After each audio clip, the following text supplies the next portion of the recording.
The frost settles thick against the window pane, blurring the edges of a world that is just beginning to wake.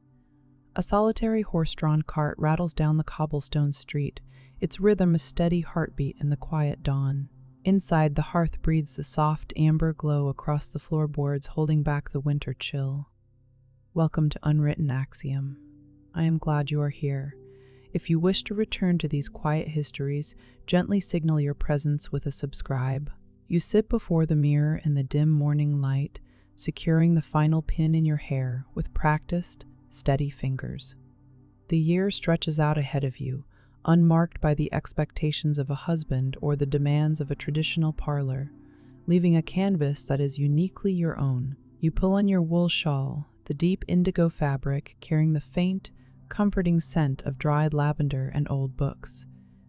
Downstairs, the boarding house begins to stir, a symphony of creaking steps and muffled coughs from women who know exactly how to exist in the margins. You gather your satchel, feeling the reassuring weight of your grading pens and a folded newspaper clipping inside.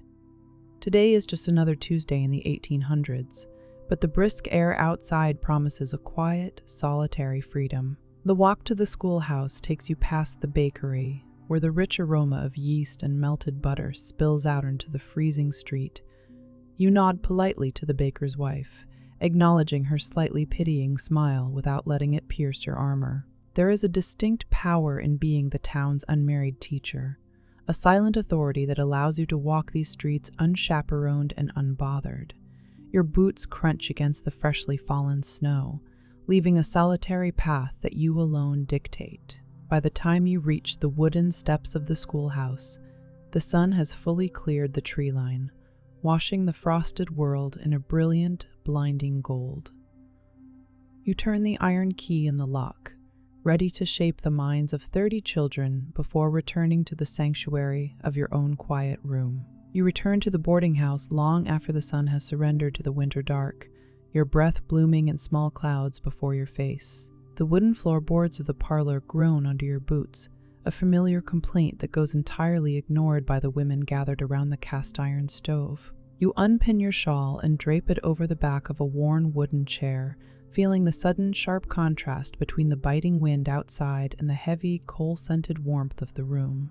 A kettle hisses softly on the iron grate, its steady breath wrapping around the muted conversations of 3 other unmarried women who share this drafty sanctuary. You take your customary seat near the window, opening a worn leather satchel to retrieve a stack of essays that demand your attention before sleep. Shadows stretch long and deep across the floral wallpaper, dancing in time with the flickering oil lamps that dot the room. Mrs. Waverley, the landlady who is deaf in one ear but seemingly hears every secret whispered in the house, sits knitting a gray stocking with furious, rhythmic precision.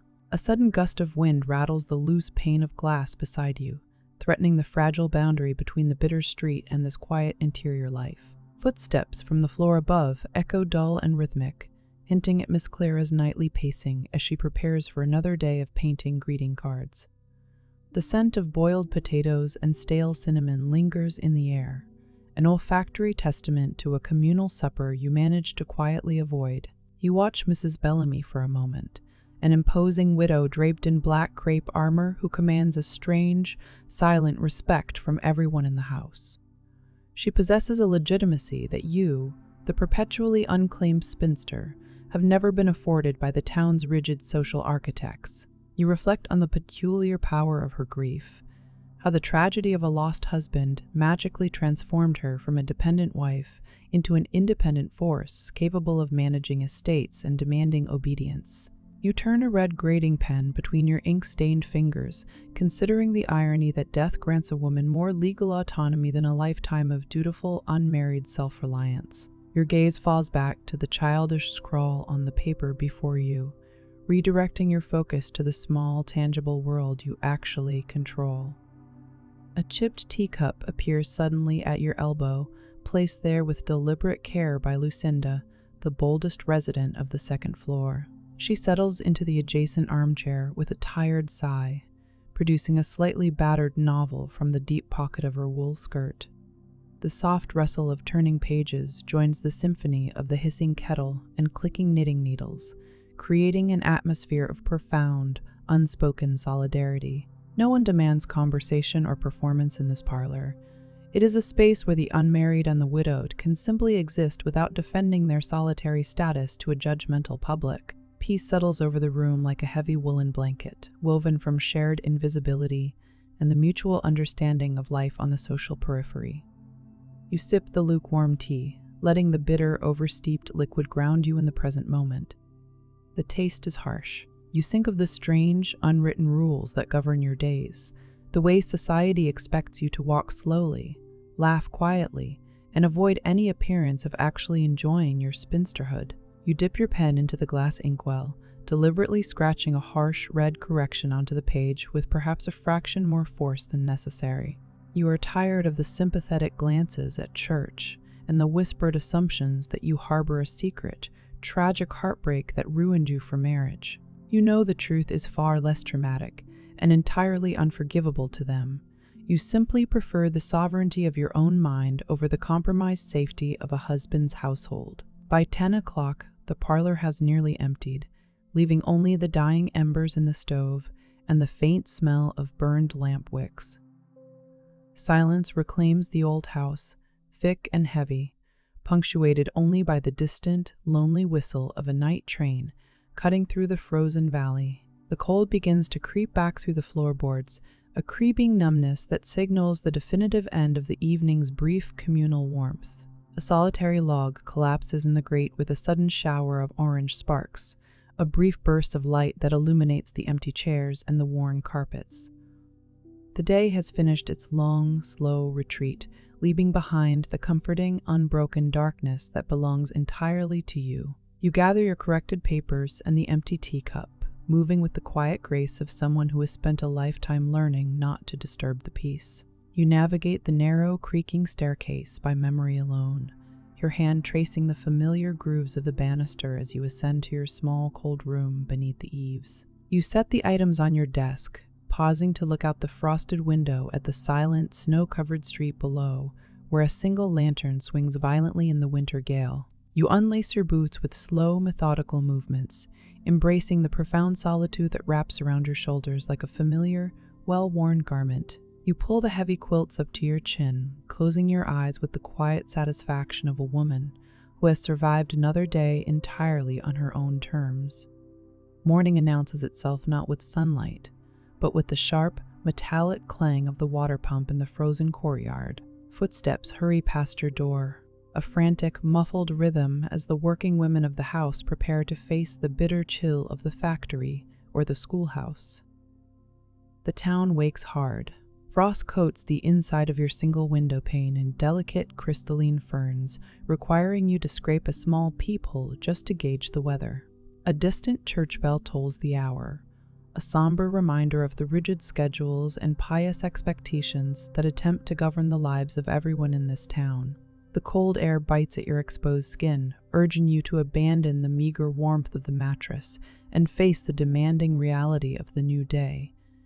You wash your face with water so cold it feels like a slap, shocking the last remnants of sleep from your heavy eyes. You dress with practiced efficiency, layering coarse wool over cotton to build a fortress against the pervasive drafts of the boarding house. You fasten the final button of your collar, ensuring that your appearance projects the pristine, unshakable morality required of an unmarried schoolteacher in this judgmental era. You tie a thick woolen scarf around your neck and gather your satchel, mentally preparing the lesson on fractions that will occupy your first hour in the classroom.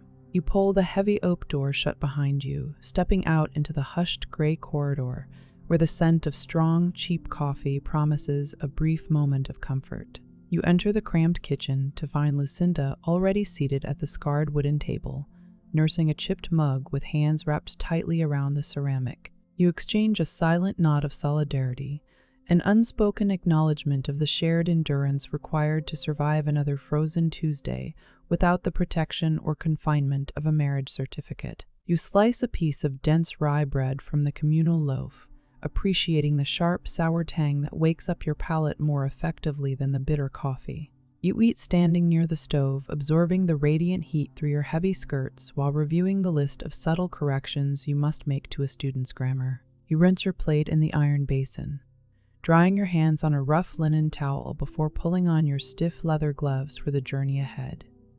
Stepping onto the icy cobblestones, the wind immediately assaults your face, carrying the sharp, metallic scent of the distant textile mills. Working men trudge past with heads bowed against the gale, their breath pluming in thick clouds that vanish instantly into the gray morning air. Smoke rises from 100 brick chimneys, painting the bruised winter sky with streaks of charcoal and ash that mirror the industrial march of the 19th century. A stray dog watches you from the alleyway, its ribs showing through a matted coat, before it turns and trots away in search of an unprotected butcher's scraps. The town is fully awake now, a complex machine of labor and survival that cares nothing for your solitude as long as you perform your designated tasks. You adjust the heavy satchel on your shoulder, finding a steady rhythm in your stride that eats up the distance to the schoolhouse. You pass the apothecary window, catching a brief, distorted reflection of a woman standing tall and unbothered amidst the morning chaos. You do not lower your eyes when the blacksmith looks up from his forge, offering a polite, neutral nod that demands respect rather than inviting conversation. You turn the final corner toward the school, hearing the chaotic, high-pitched shouts of children gathered in the snowy yard. You take a deep, bracing breath of the pine-scented air, ready to step into the only kingdom where your authority remains absolute and unquestioned. You stand at the front of the drafty room. 30 pairs of eyes watch you from rows of scarred oak desks, waiting for the day's arithmetic lesson to begin. The air smells sharply of wood smoke and damp wool. You tap the blackboard twice with a piece of calcium chalk, a sharp sound that instantly quells the low murmur of whispered conversations. Teaching remains one of the few respectable avenues for a woman in 1850 without a wedding ring. You enforce discipline with a calm, unyielding gaze, knowing your continued employment relies entirely on projecting an image of absolute perfection. Sunlight angles through the tall, narrow windows, illuminating dust motes that dance above the children's bowed heads. The school board monitors your behavior with relentless scrutiny, enforcing bizarre mandates that dictate everything from your posture to the mandatory 2 petticoats worn beneath your dark dress. A young boy in the second row struggles with his slate, his small brow furrowed in deep concentration over a simple division problem. You correct his numbers with a mild but firm instruction, understanding that your role extends far beyond mere academics in this rural community.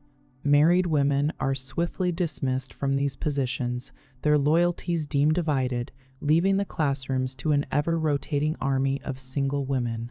This unwritten rule ensures your financial survival while simultaneously cementing your status as a perpetual, solitary servant to the town's educational needs. You step down from the small wooden platform, pacing the narrow aisle, your heavy skirts brush against the iron legs of the chairs, a faint rustle that underscores the industry of 30 scratching chalk sticks.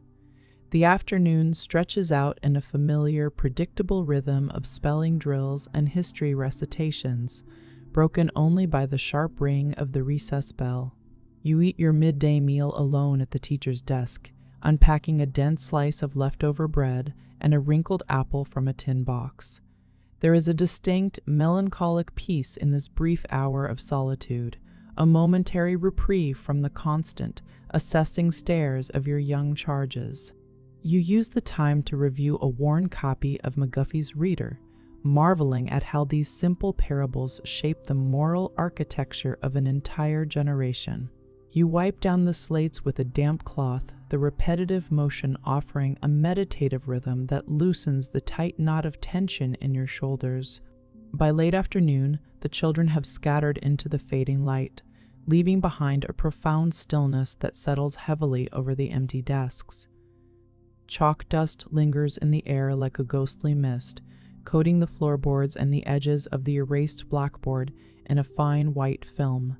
A timid knock interrupts your cleaning, revealing a 16-year-old girl from the village standing hesitantly in the open doorway. She clutches a worn grammar book against her chest, her pink cheeks flushed with cold and the terrifying ambition of passing the county teacher's examination. You gesture for her to enter, recognizing the familiar, desperate hunger for independence shining brightly in her wide, anxious eyes. You pull a second chair up to the main desk, offering her a seat with a reassuring nod that belies your own exhaustion. This unofficial apprenticeship, a hidden legacy of the unmarried woman, represents a hushed passing of the torch from one generation of spinsters to the next. You guide her through the complex rules of sentence structure, your voice dropping to a low, encouraging murmur as she wrestles with the material. She admits her fear of failing, her voice trembling slightly under the weight of a society that expects her to simply wait for a husband. You look at her with the seasoned pragmatism of a woman who has survived without one, firmly telling her she will succeed regardless of her fear. The small act of mentorship feels infinitely more significant than the day's official lessons, a silent rebellion against the narrow corridors of female expectation.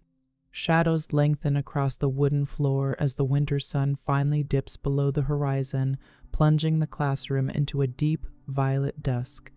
The oil lamp on your desk casts a warm, golden circle of light, illuminating the earnest face of your young pupil as she meticulously copies a paragraph. The room feels momentarily like a sanctuary, a hushed chapel dedicated not to religious piety, but to the hard-won intellectual freedom of women. You watch her pen scratch across the paper, feeling a sudden, unexpected swell of pride that temporarily drowns out the pervasive loneliness of your station. She eventually gathers her things with profuse, whispered thanks, slipping out into the freezing night and leaving you alone with the ticking of the wall clock. You lock the heavy oak door behind her, securing the building before beginning your own long walk back to the crowded boarding house. You wrap the indigo shawl tightly around your neck, bracing yourself against a biting February gale that seems to slice directly through your heavy wool coat. The town is mostly shuttered against the cold, with only the faint orange glow of hearth fires spilling from the windows of modest family homes. You pass the residence of Mrs. Calhoun, a newly minted widow, her husband recently passed, leaving her in control of a lucrative local business. Her new status occupies a strange, respected gray zone that affords her the kind of legal and social autonomy you can only dream of possessing. You cannot help but observe the bitter irony that society grants a woman more freedom in the wake of a funeral than it does a lifetime of independence. You push the thought away, focusing instead on the unhurried rhythm of your boots hitting the frozen earth as you navigate the treacherous, icy path. Smoke billows from the chimney of your boarding house, signaling the comforting, albeit chaotic, presence of the other unmarried women gathered within its walls. The heavy front door groans on its iron hinges, admitting you into a narrow hallway that smells faintly of boiled cabbage and damp wool. Miss Clara intercepts you on the landing, pressing a small, hand-painted bookmark into your palm without a single word of explanation. These tiny, soundless exchanges form the backbone of your communal survival, an informal gift economy that sustains the spirit when legal tender is scarce. You climb the remaining stairs to your room, your legs aching with an earned fatigue that settles deep into your bones. The small space welcomes you with its familiar, frigid embrace, demanding nothing and offering the absolute, uncompromised sovereignty of a locked door. You strike a sulfur match against the rough brick of the tiny hearth, coaxing a modest fire from a handful of dry kindling in a single log. The flames catch hesitantly, casting long, dancing shadows across the floral wallpaper and pushing the worst of the chill into the corners of the room. You sit heavily on the edge of the narrow bed, unbuttoning your stiff collar and letting out a long, unhurried breath that seems to carry the entire day's weight. A leather-bound volume borrowed from Boston rests on your nightstand, its cracked spine promising an escape to cities you have never seen. You open it to a dog-eared page, letting the author's words wash over you as the town outside surrenders completely to the winter night. The fire pops faintly in the grate, a reliable companion that anchors you firmly in the peaceful, solitary life you have carefully constructed. Silence blankets the boarding house as the hour creeps past midnight, wrapping the structure in a profound, undisturbed stillness. You finally close the novel, marking your place with Clara's painted gift, and turn down the wick of the oil lamp until the flame sputters and dies.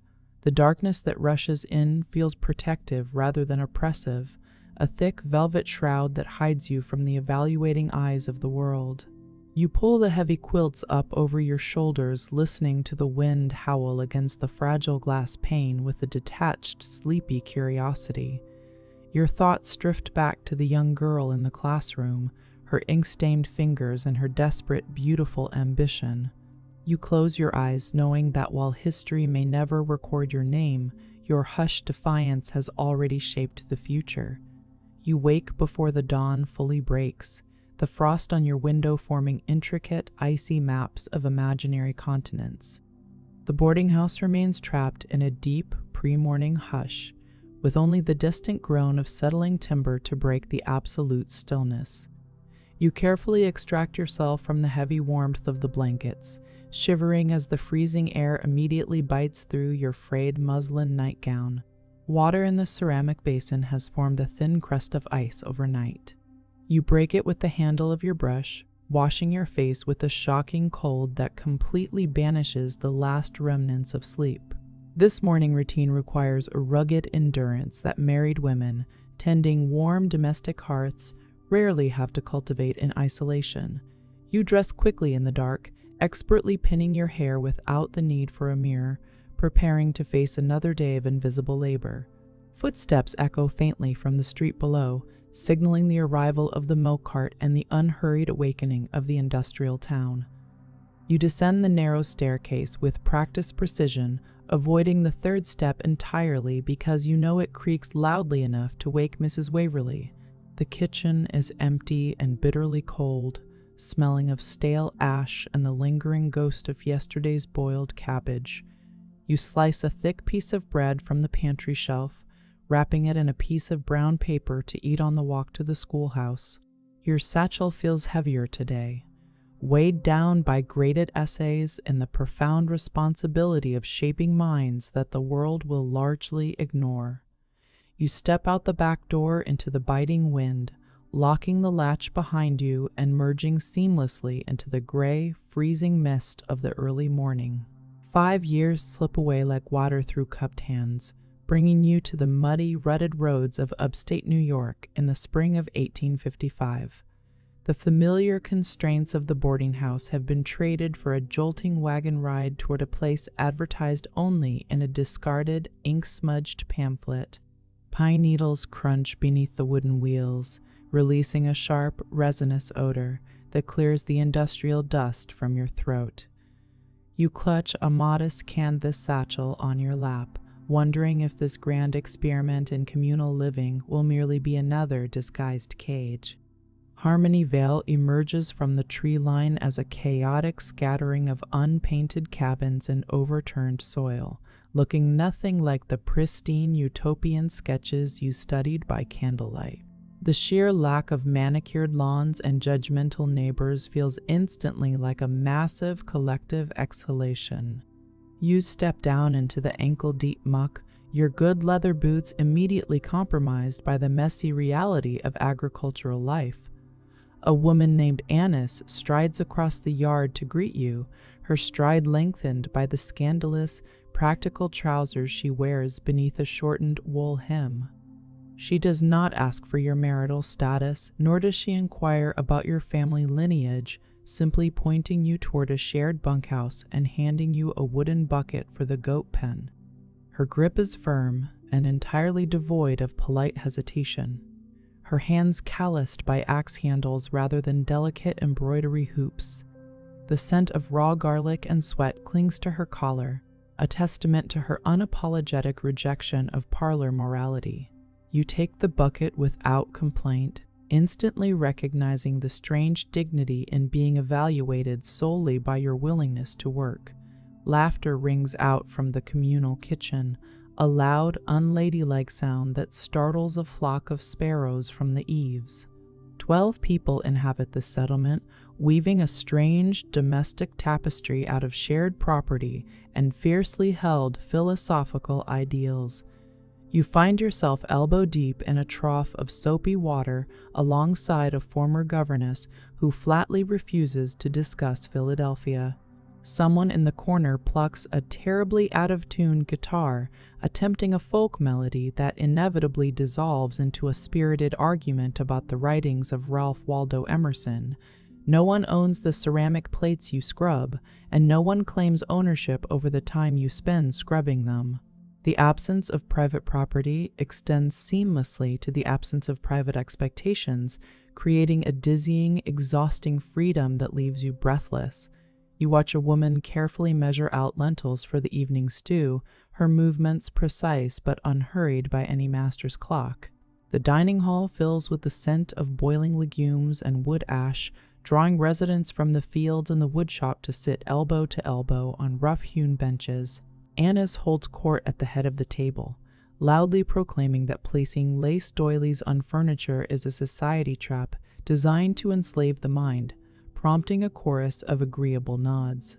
You chew a piece of dense, unleavened bread, silently marveling at the audacity of a room where women debate property law instead of recipe variations, feeling absolutely the most alive you have in a decade. You lean against the splintering doorframe after supper. The cool evening breeze dries the dishwater on your forearms. Eliza joins you with the shared rag to dry the remaining iron pots. She is a tall woman with a constellation of freckles and a voice like cracking bark. She does not push for your life story, offering only a comfortable, working silence. When she finally asks if you came to this muddy sanctuary to start over or simply to hide, the bluntness forces you to stop wiping the cast iron. You offer no immediate answer, staring out at the darkening tree line while she nods in quiet comprehension. Later, you find a small note folded under your pillow, written in charcoal, expressing a simple, unadorned gladness that you are here. Morning dew clings heavily to the cabbage leaves, soaking the hems of your skirts as you navigate the garden rows. The physical labor required to sustain Harmony Vale leaves your muscles aching and your fingernails permanently stained with dark loam. Yet, the absence of societal scrutiny acts as a powerful balm against the relentless physical exhaustion of the agrarian life.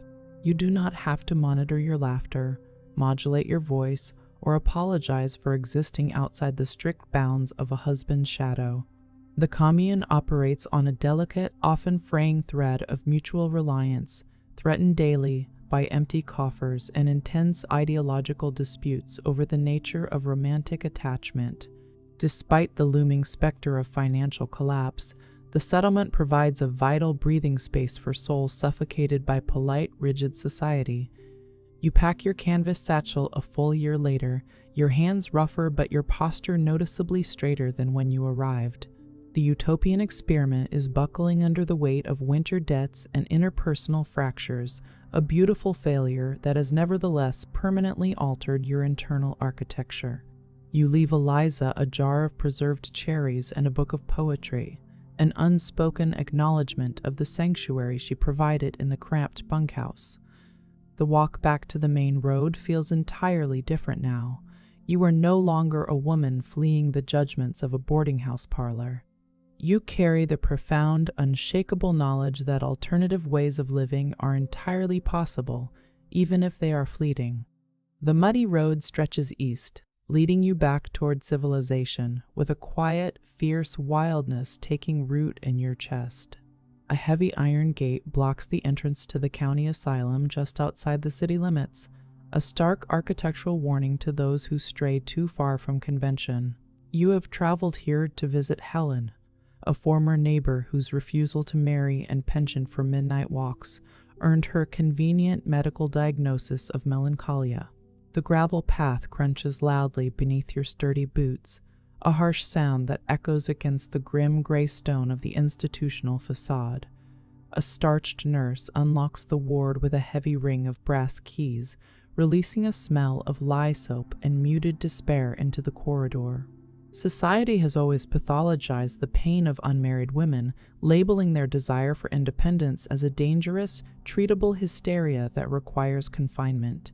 You grip the handle of your satchel, mentally preparing to face a woman who was locked away simply for wanting a life she could not safely name. You sit on a hard wooden chair beside Helen's narrow cot, the silence in the room pressing against your eardrums like physical weight. She stares blankly at the barred window, her hands trembling slightly in her lap, despite the suffocating heat of the confined space. You speak in a low, steady murmur, offering news of the town and the changing seasons, unsure if the words penetrate the thick fog of her forced isolation.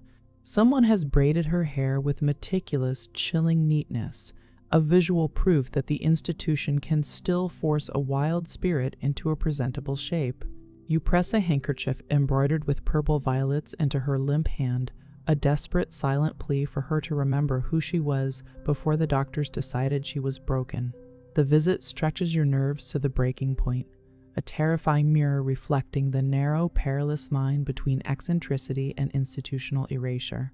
You draft a list of names that evening by the flickering light of a single tallow candle, your handwriting sharp and aggressive against the parchment. The boarding house room feels smaller tonight, the walls pressing in as you document the women who vanished into locked wards for the crime of possessing opinions. You refuse to let the fear of the asylum force you back into the compliant mold of the town's spinster teacher. You cross out the idea of joining a convent, realizing that erasing your identity to hide behind a habit offers only another form of acceptable surrender. The tea in your mug has gone completely cold, but you drink it anyway, letting the bitter taste anchor you to the physical world. You make a silent, ironclad promise to the shadows in the room that you will remain on the outside, drawing your own unyielding boundaries until the very end. Dust motes dance in the harsh, slanting light of an unfamiliar parlor window, illuminating the expensive velvet drapery of your newest employer. Economic necessity often forces the unmarried woman out of her sanctuary and into the back corridors of someone else's domestic life. You have taken a temporary position as a housekeeper, trading your classroom authority for $3 a month and a cramped room tucked beneath the suffocating eaves. The master of the house expects invisible labor, requiring you to move through his pristine rooms like a well-trained ghost. You scrub the ash from the marble hearth until your knuckles ache, internalizing the strict choreography of a servant who must never be caught resting. The grand house smells of lemon oil and imported tea, a stark, bitter contrast to the raw, honest dirt of the utopian commune you left behind. You find yourself sharing a lumpy mattress in the attic with a deaf former schoolteacher named Maud, her face a map of quiet, enduring grief. The attic air is stifling in the summer and dangerously freezing in the winter, offering no comfort beyond a horizontal plane to rest your shattered joints. You listen to a younger maid talk in her sleep about a deceased mother, realizing that this hidden domestic world is entirely populated by the broken and the unclaimed. The work is utterly relentless, demanding a physical toll that strips away your vanity and leaves only a hardened, pragmatic core. When the lady of the house falsely accuses you of misplacing a silver spoon, she offers no apology upon its eventual discovery in a laundry basket. You quietly pack your few belongings before dawn, leaving the grand house behind without a single word of farewell, determined to find a space where your name is spoken with respect. You step onto the sun-baked stone steps of a Richmond church, the humid Virginia air thick with the scent of blooming magnolia and lingering brick dust. The year is 1873, and the fractured nation is attempting to stitch itself back together with uneven, fraying threads of reconstruction, A woman named Loretta Parker meets you at the heavy oak doors, her wide-brimmed hat tilted with an air of absolute, unapologetic authority. Her grip is surprisingly firm as she shakes your hand, her sharp eyes taking your measure in a single, sweeping glance. She is a free-born black woman in her late 30s who runs this new freed people's school with a ferocious, exacting discipline. She possesses a kind of forward momentum that makes your own silent rebellions feel suddenly small and overly cautious. She directs you toward a disorganized stack of donated primers, expecting nothing less than your total immediate competence. By the end of your first exhausting week, the sheer magnitude of her independence becomes impossible to ignore. Single black women in the postbellum South navigate a treacherous reality, bearing the crushing weight of systemic racism while constantly proving their respectability to a hostile public. Loretta rejects the safety of a husband entirely, preferring to build a library and out-debate the city's men on her own unyielding terms. Freedom has made her twice as ambitious, entirely intolerant of the polite delays society expects from women. She speaks with a low, resonant cadence that commands the chaotic classroom, teaching literacy by day and organizing community defenses by night. A stray brick was recently thrown through her window, a violent reminder of the danger she courts simply by existing as an autonomous, educated woman. You sit in her modest, meticulously orderly parlor on a Sunday evening, sipping bitter tea from mismatched porcelain cups. Photographs line the wooden mantel, standing guard over a vibrant, pampered fern that catches the fading amber light. She laughs when you tentatively ask if she ever considered marriage, her voice carrying a rich, genuine amusement that fills the small room. She dismisses the institution as an unnecessary complication, a rigid structure that might reintroduce the very control she has spent her life evading. Her strength offers a profound, unspoken lesson in dignity, burning away your own lingering hesitations like dry chaff in a fire. The distance between your worlds is vast, yet you find a deep, resonant sisterhood in your shared refusal to be neatly filed away. Back in the familiar, suffocating chill of a northern boarding house, a strange advertisement catches your eye in the back pages of the Sunday Gazette. A lonely gentleman of serious temperament seeks a female companion with a strong character, his printed plea nestled between advertisements for patent medicines and farm equipment. The matrimonial columns function as an odd, paper bridge for thousands of solitary women scattered across the expanding country. You reach for your inkwell with a mixture of amusement and raw curiosity, deciding to answer the plea using only a cautious initial. The letter drops into the postbox with a satisfying thud, launching a secret correspondence that feels deliciously reckless for a woman of your practiced restraint. You unfold his replies by the trembling light of a tallow candle, tracing the elegant looping script that details his isolated life on a distant farm. Mr. A keeps bees, reads romantic poetry, and once managed to set his own barn door on fire in a disastrous attempt to cook a chicken. The letters arrive with agonizing hesitation, each envelope representing a small, tangible anchor to a man you have never seen.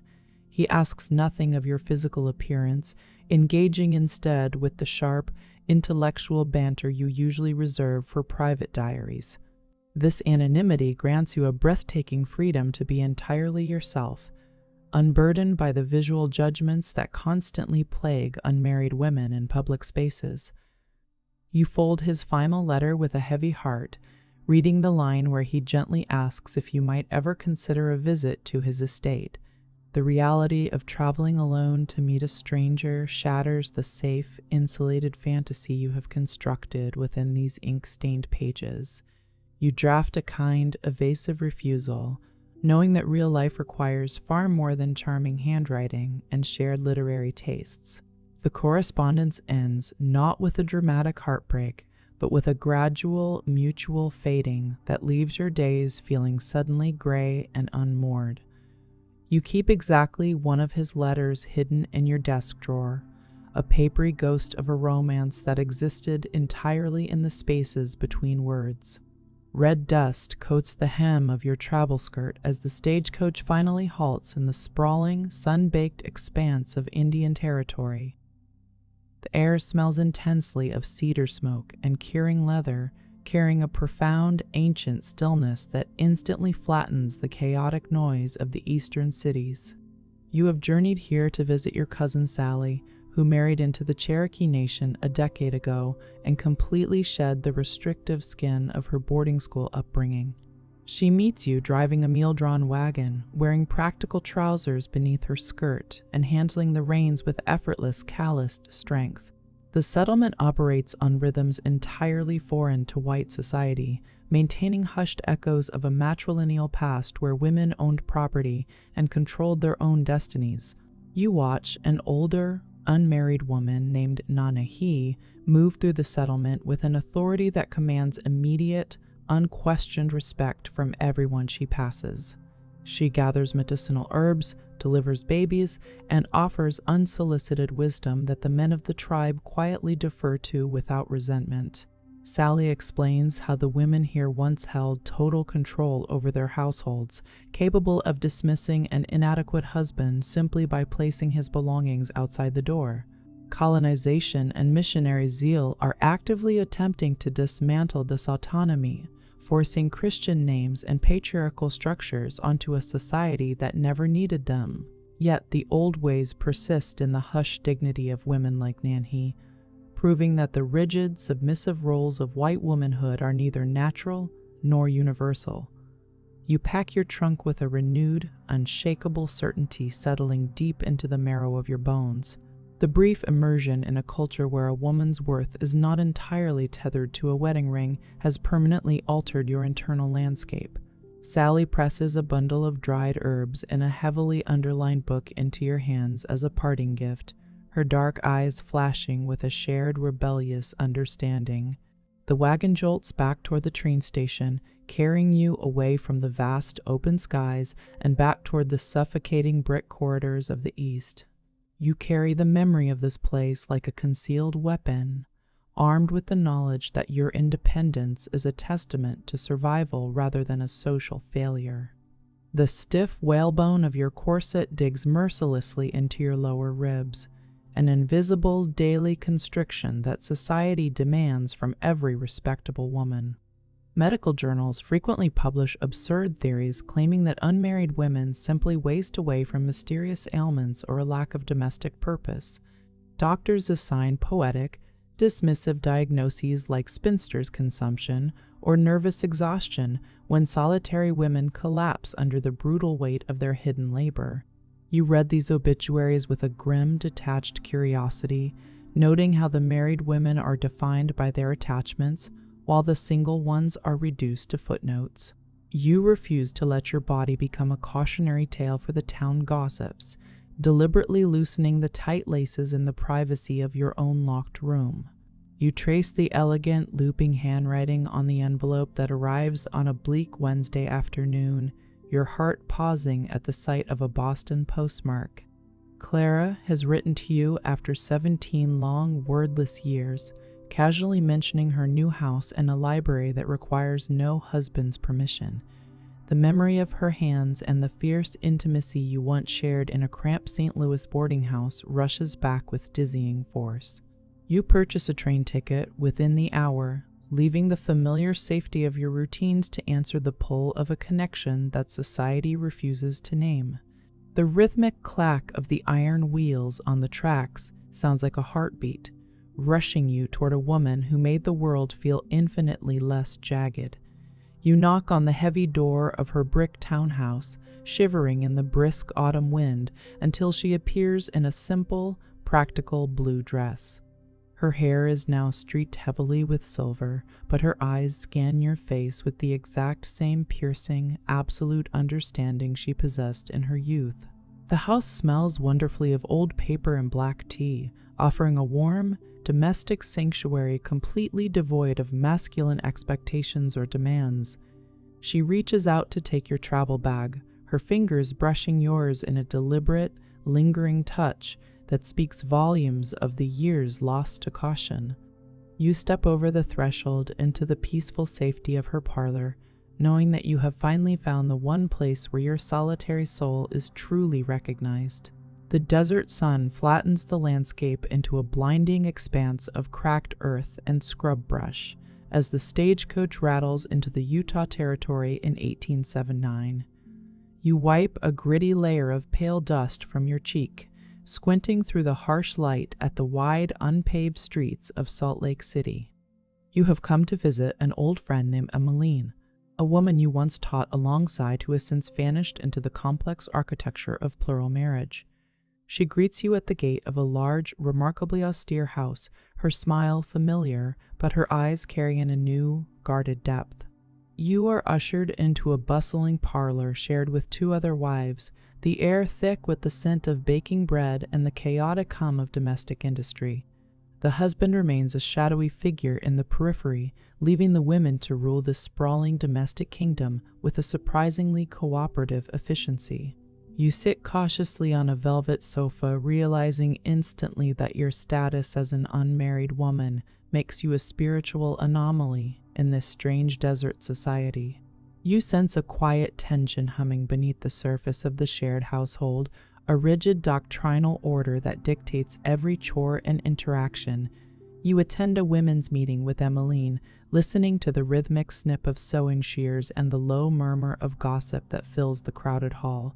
A woman named Miriam sits beside you, an older, unmarried herbalist who lives on the fringes of the valley and sells tinctures that make the local bishops decidedly nervous.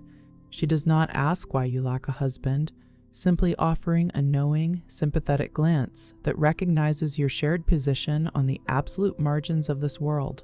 Emmeline later admits that some women choose this life not for the husband, but for the profound daily sisterhood it provides against the vast isolation of the frontier. You leave Salt Lake City a few days later with a pouch of dried sage pressed into your palm, returning to the east with a deeper understanding of the strange cages women willingly build for survival. You step into the dim, sawdust-scented interior of the local general store, pulling a meticulously written list from the deep pocket of your wool skirt. The clerk barely glances up from his ledger, muttering a distracted greeting with the practiced indifference of a man accustomed to women remaining silent until spoken to. You ask in a clear, carrying voice if the shipment of quality writing paper has arrived, enjoying the brief flash of confusion that crosses his weathered face. A woman who purchases paper with her own independently earned wages is considered a quiet threat to the established economic order of the 19th century. You pay for your supplies using coins saved from teaching and anonymous essay writing, relishing the satisfying clink of the metal against the wooden counter. You carry the parcel home with your chin set like flint, refusing to apologize for the fact that you survive entirely without a man's financial scaffolding. You cradle a screaming infant in the darkened hallway of your brother's house, your hands moving in a slow, rhythmic sway that you have perfected over a dozen years. You are not a mother, nor are you a hired nurse, but you have somehow become the universal, unpaid caretaker for an expanding network of exhausted relatives. The married women retreat to their bedrooms with cracked nipples and frayed nerves, leaving you to soothe the fevers and mend the torn piano benches of a household that does not bear your name.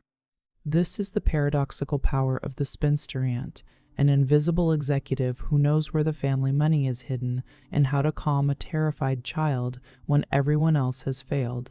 You wipe a line of drool from the baby's chin, humming a low melody until the tiny body finally goes limp with exhausted sleep against your shoulder. You carry no bitterness in these quiet midnight hours, finding a strange, fierce pride in knowing that the family architecture would entirely collapse without your steady, uncelebrated presence. You unlace the stiff whalebone corset in the absolute privacy of your bedroom, taking a deep, shuddering breath as your compressed ribs finally expand to their natural shape. Medical journals of the era frequently publish absurd warnings that unmarried women will suffer spontaneous organ failure simply from a lack of domestic purpose or romantic affection. You clip the brief, dismissive obituaries of single women from the daily newspaper, noting how the town reduces their entire decades of independent survival to a single, pitiful footnote about their spinsterhood.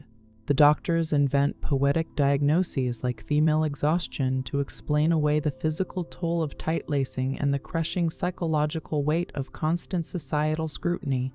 You massage the red, indented lines on your torso, refusing to let your body become a cautionary tale for the married women who gather to gossip after Sunday service. You deliberately leave the laces loose for the evening, pouring a cup of unsweetened tea and enjoying the quiet defiance of simply existing comfortably in your own skin. The roar of the crowd hits you like a physical wave before you even turn the corner into the packed city square in 1896. You stand amidst a sea of sensible boots and wide-brimmed hats, the autumn air tasting sharply of raised dust and unyielding political resolve.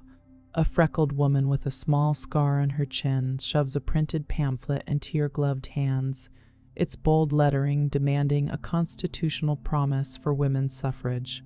You have spent your entire life avoiding the loud, messy centers of public attention, preferring the quiet rebellion of your boarding house desk. Yet the electric energy of thousands of women chanting in perfect, deafening unison pulls you inexorably forward into the crushing press of bodies. You watch a gray-haired speaker take the wooden podium, her voice slicing cleanly through the clamor to declare that unmarried women are not unqualified citizens. You find your hands clapping entirely of their own accord, joining the thunderous applause that echoes off the brick facades of the surrounding buildings.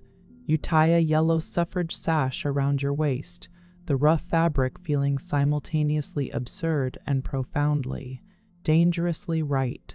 The movement is heavily anchored by unmarried women teachers, clerks, and writers who possess the time and the independent legal standing to march without a husband's restrictive permission.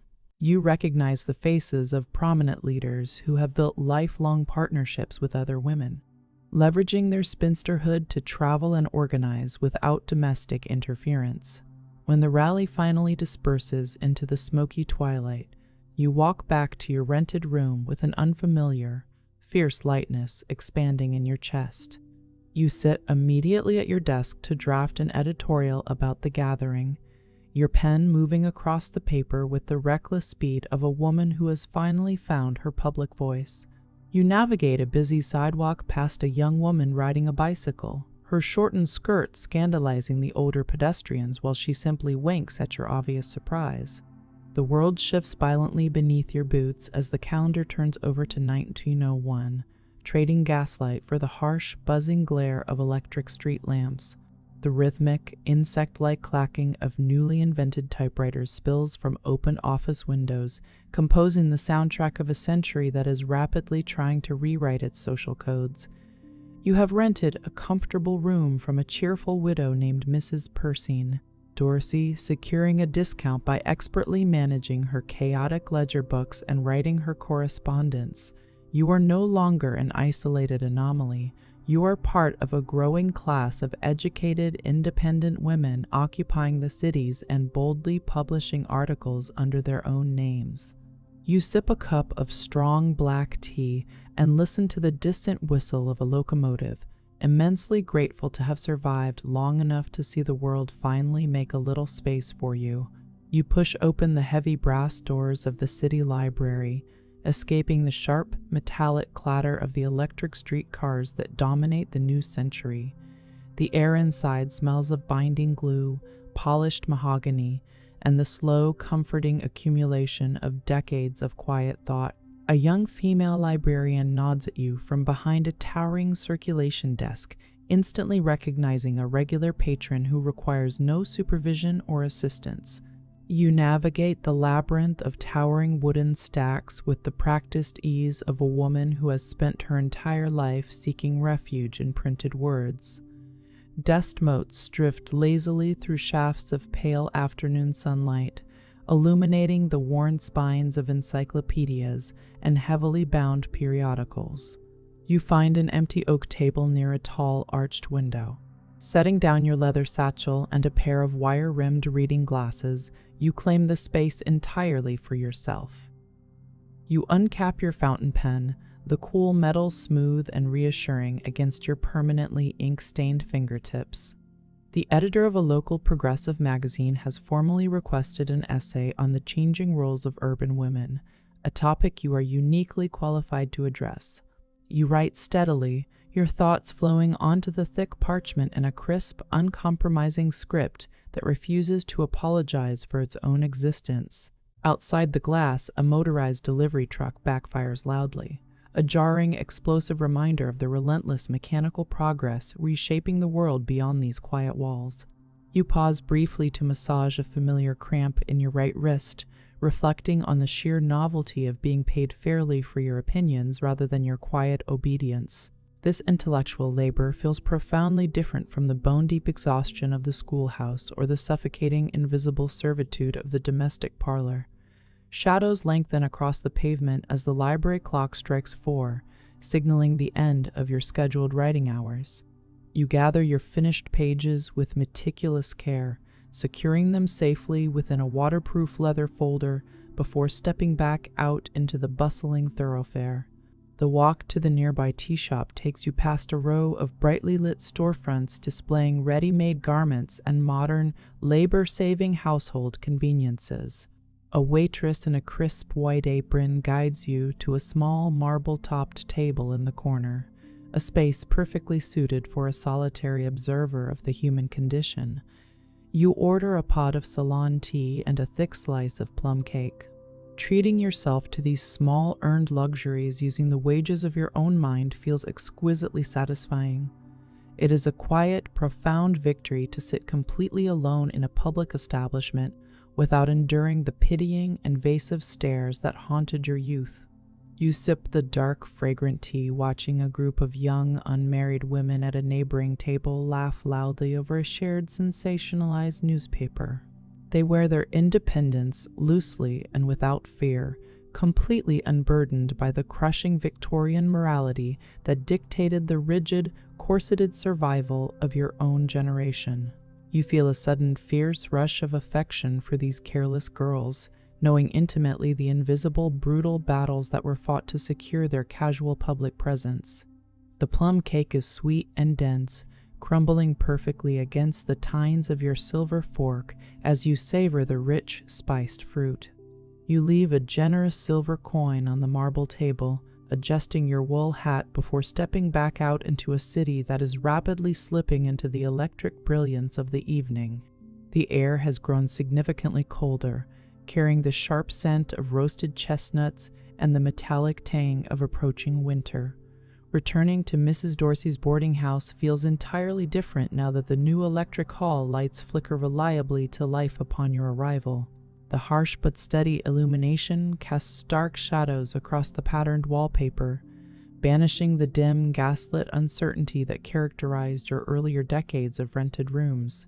The parlor is remarkably empty tonight, the other seasoned residents having retired to their private sanctuaries or ventured out to attend modern evening lectures. You climb the stairs to your room, your hand trailing along the polished oak banister that feels wonderfully smooth and solid beneath your woolen glove. The heavy wooden door clicks shut behind you, sealing out the mechanical hum of the new century and preserving your absolute, hard-won solitude. You pull a newly purchased heavy iron typewriter onto your small wooden desk, loading a blank sheet of paper with a satisfying mechanical clatter to prepare for work. You strike the first heavy key with deliberate force, the sharp snap echoing loudly in the quiet confines of the small, familiar bedroom. The complex machine demands a physical rhythm, a steady, aggressive application of pressure that perfectly matches the unyielding, forward trajectory of your independent life. You type the hidden story of the spinster aunt, the exhausted mill girl, the defiant suffrage marcher, and the woman who simply chose to walk completely alone. The carriage return dings with a bright metallic cheer, signaling the successful completion of another line and the steady, relentless advancement of your narrative. You pause to read the freshly printed words, marveling at the stark, undeniable proof of your solitary existence staring back at you in crisp black ink. You turn off the glass desk lamp and prepare for sleep. The world has finally run out of ways to silence you. You lie flat beneath the heavy quilts, sleep evading your mind as the rhythmic clatter of the typewriter keys continues to echo in your ears.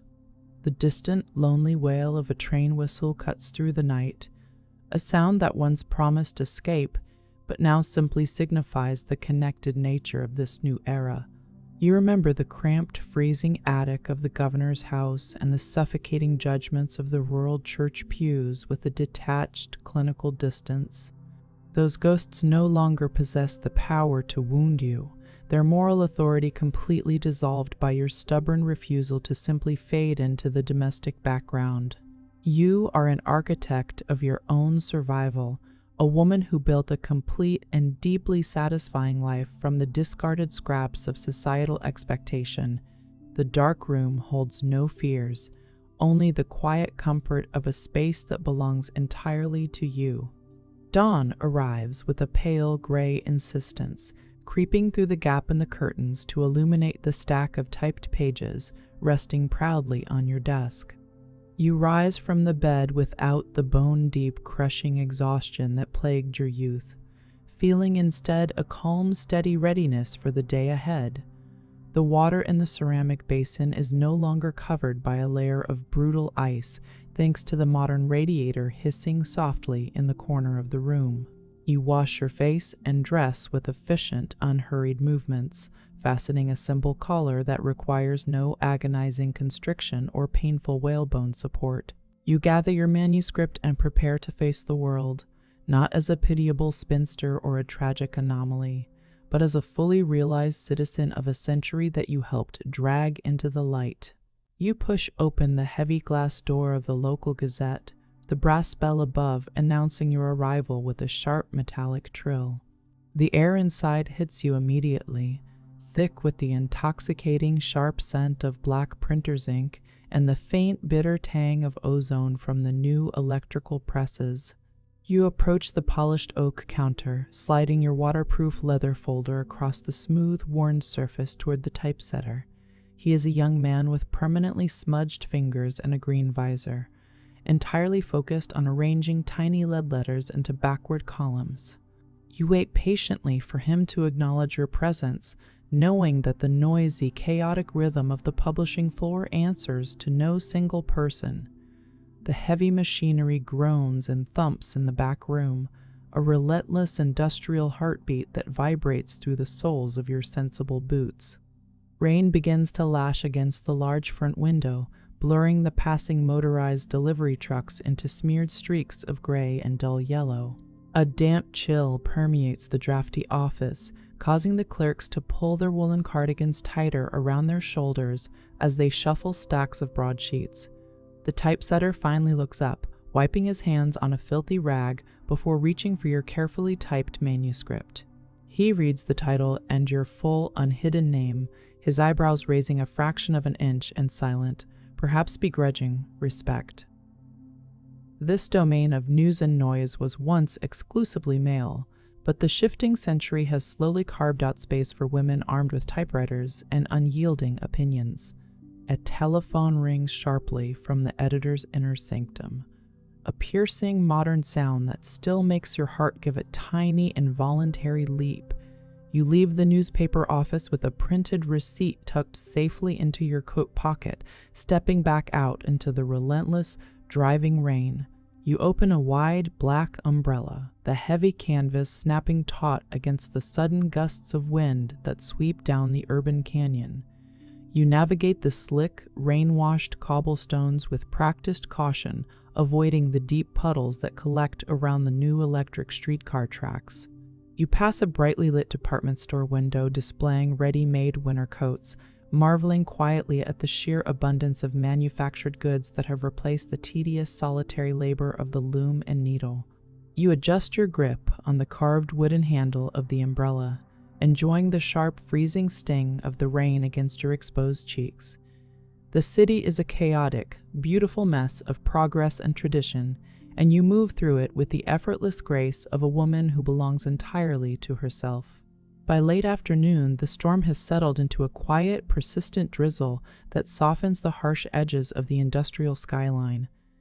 Gas lamps flicker to life along the residential avenues, their warm golden halos reflecting in the oily sheen of the wet pavement.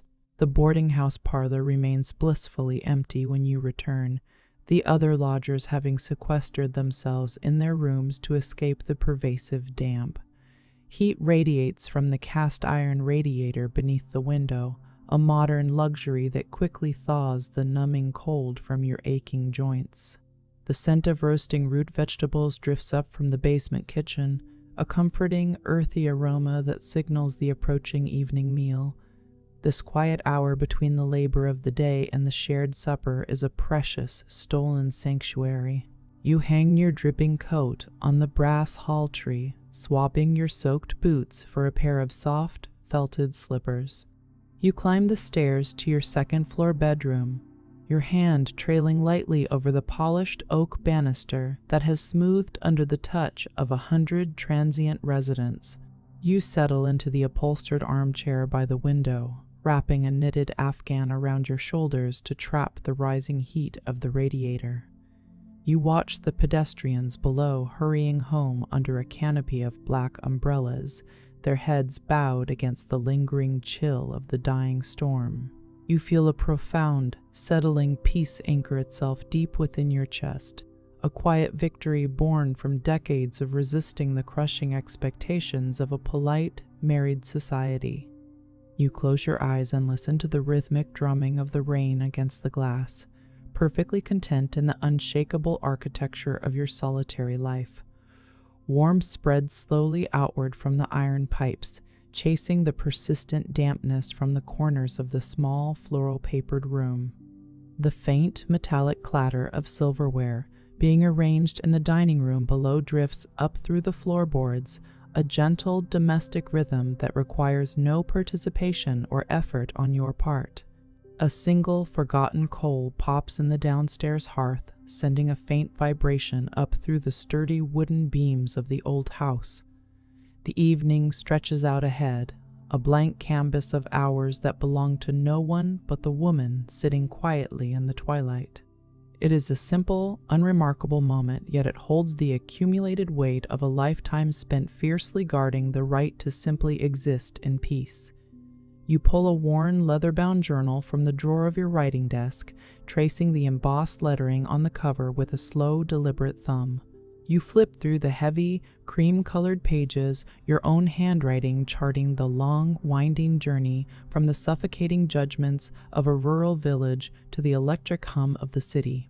You pause on a page dated a decade ago, reading a fiercely angry paragraph about the limitations of the spinster label with a fond, detached amusement. You pick up a fountain pen and uncap it, resting the smooth, cool barrel against the familiar indentations of your fingers. You write a single, declarative sentence about the beauty of the rain-slicked streets, unconcerned with publishing or politics or the judging eyes of history.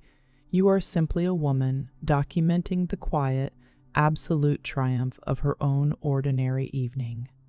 Footsteps ascend the main staircase, accompanied by the bright, cheerful voice of Mrs. Dorsey announcing that supper is finally ready to be served.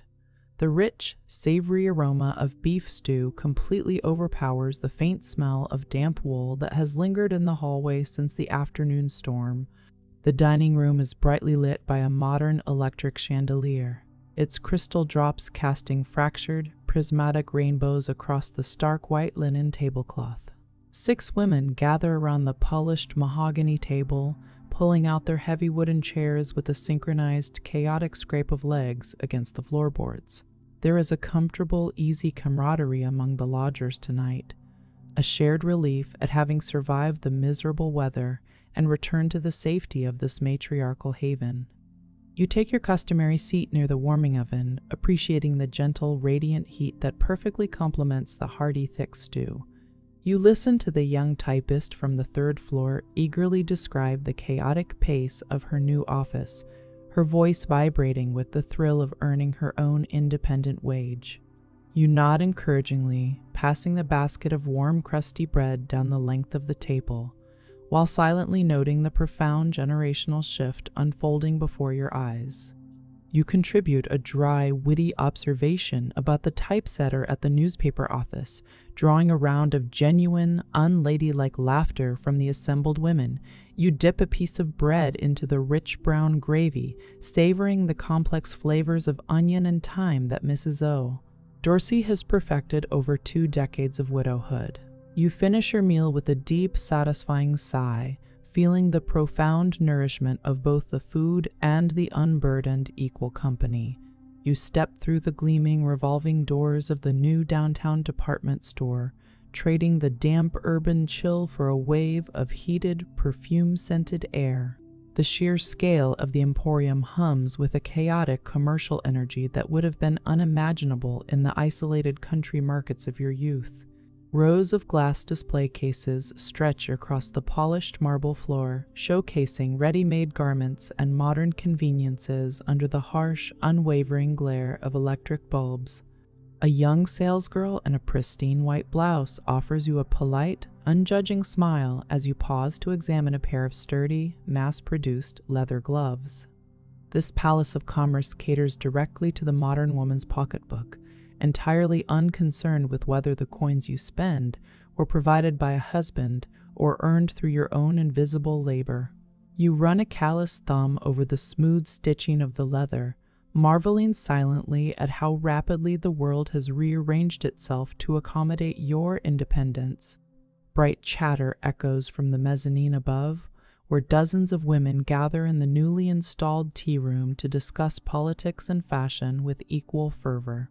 The rhythmic ringing of brass cash registers provides a constant metallic soundtrack to this cathedral of consumption, punctuating the endless flow of unchaperoned female commerce. You navigate the wide, crowded aisles with the practiced, effortless grace of a solitary traveler who has spent decades learning how to claim physical space. The heavy scent of milled soap and imported lavender momentarily overpowers the industrial smell of the city, creating a dizzying artificial garden within the brick walls.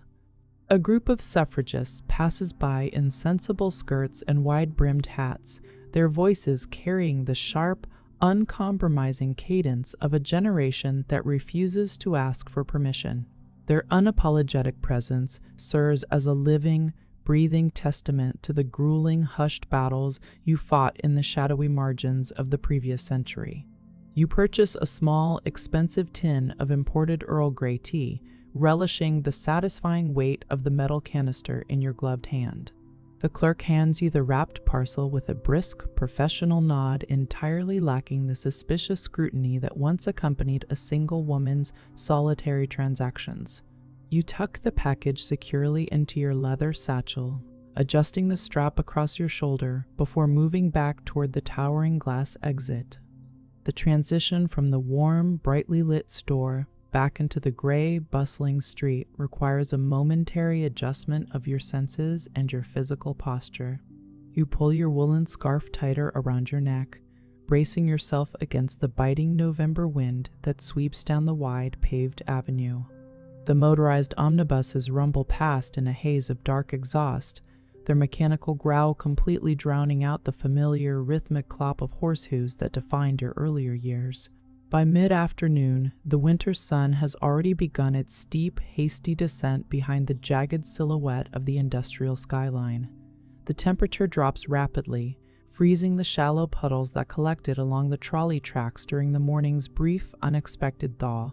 You decide to take a slightly longer route back to the boarding house, cutting through the newly landscaped municipal park to avoid the heaviest crush of the returning workforce.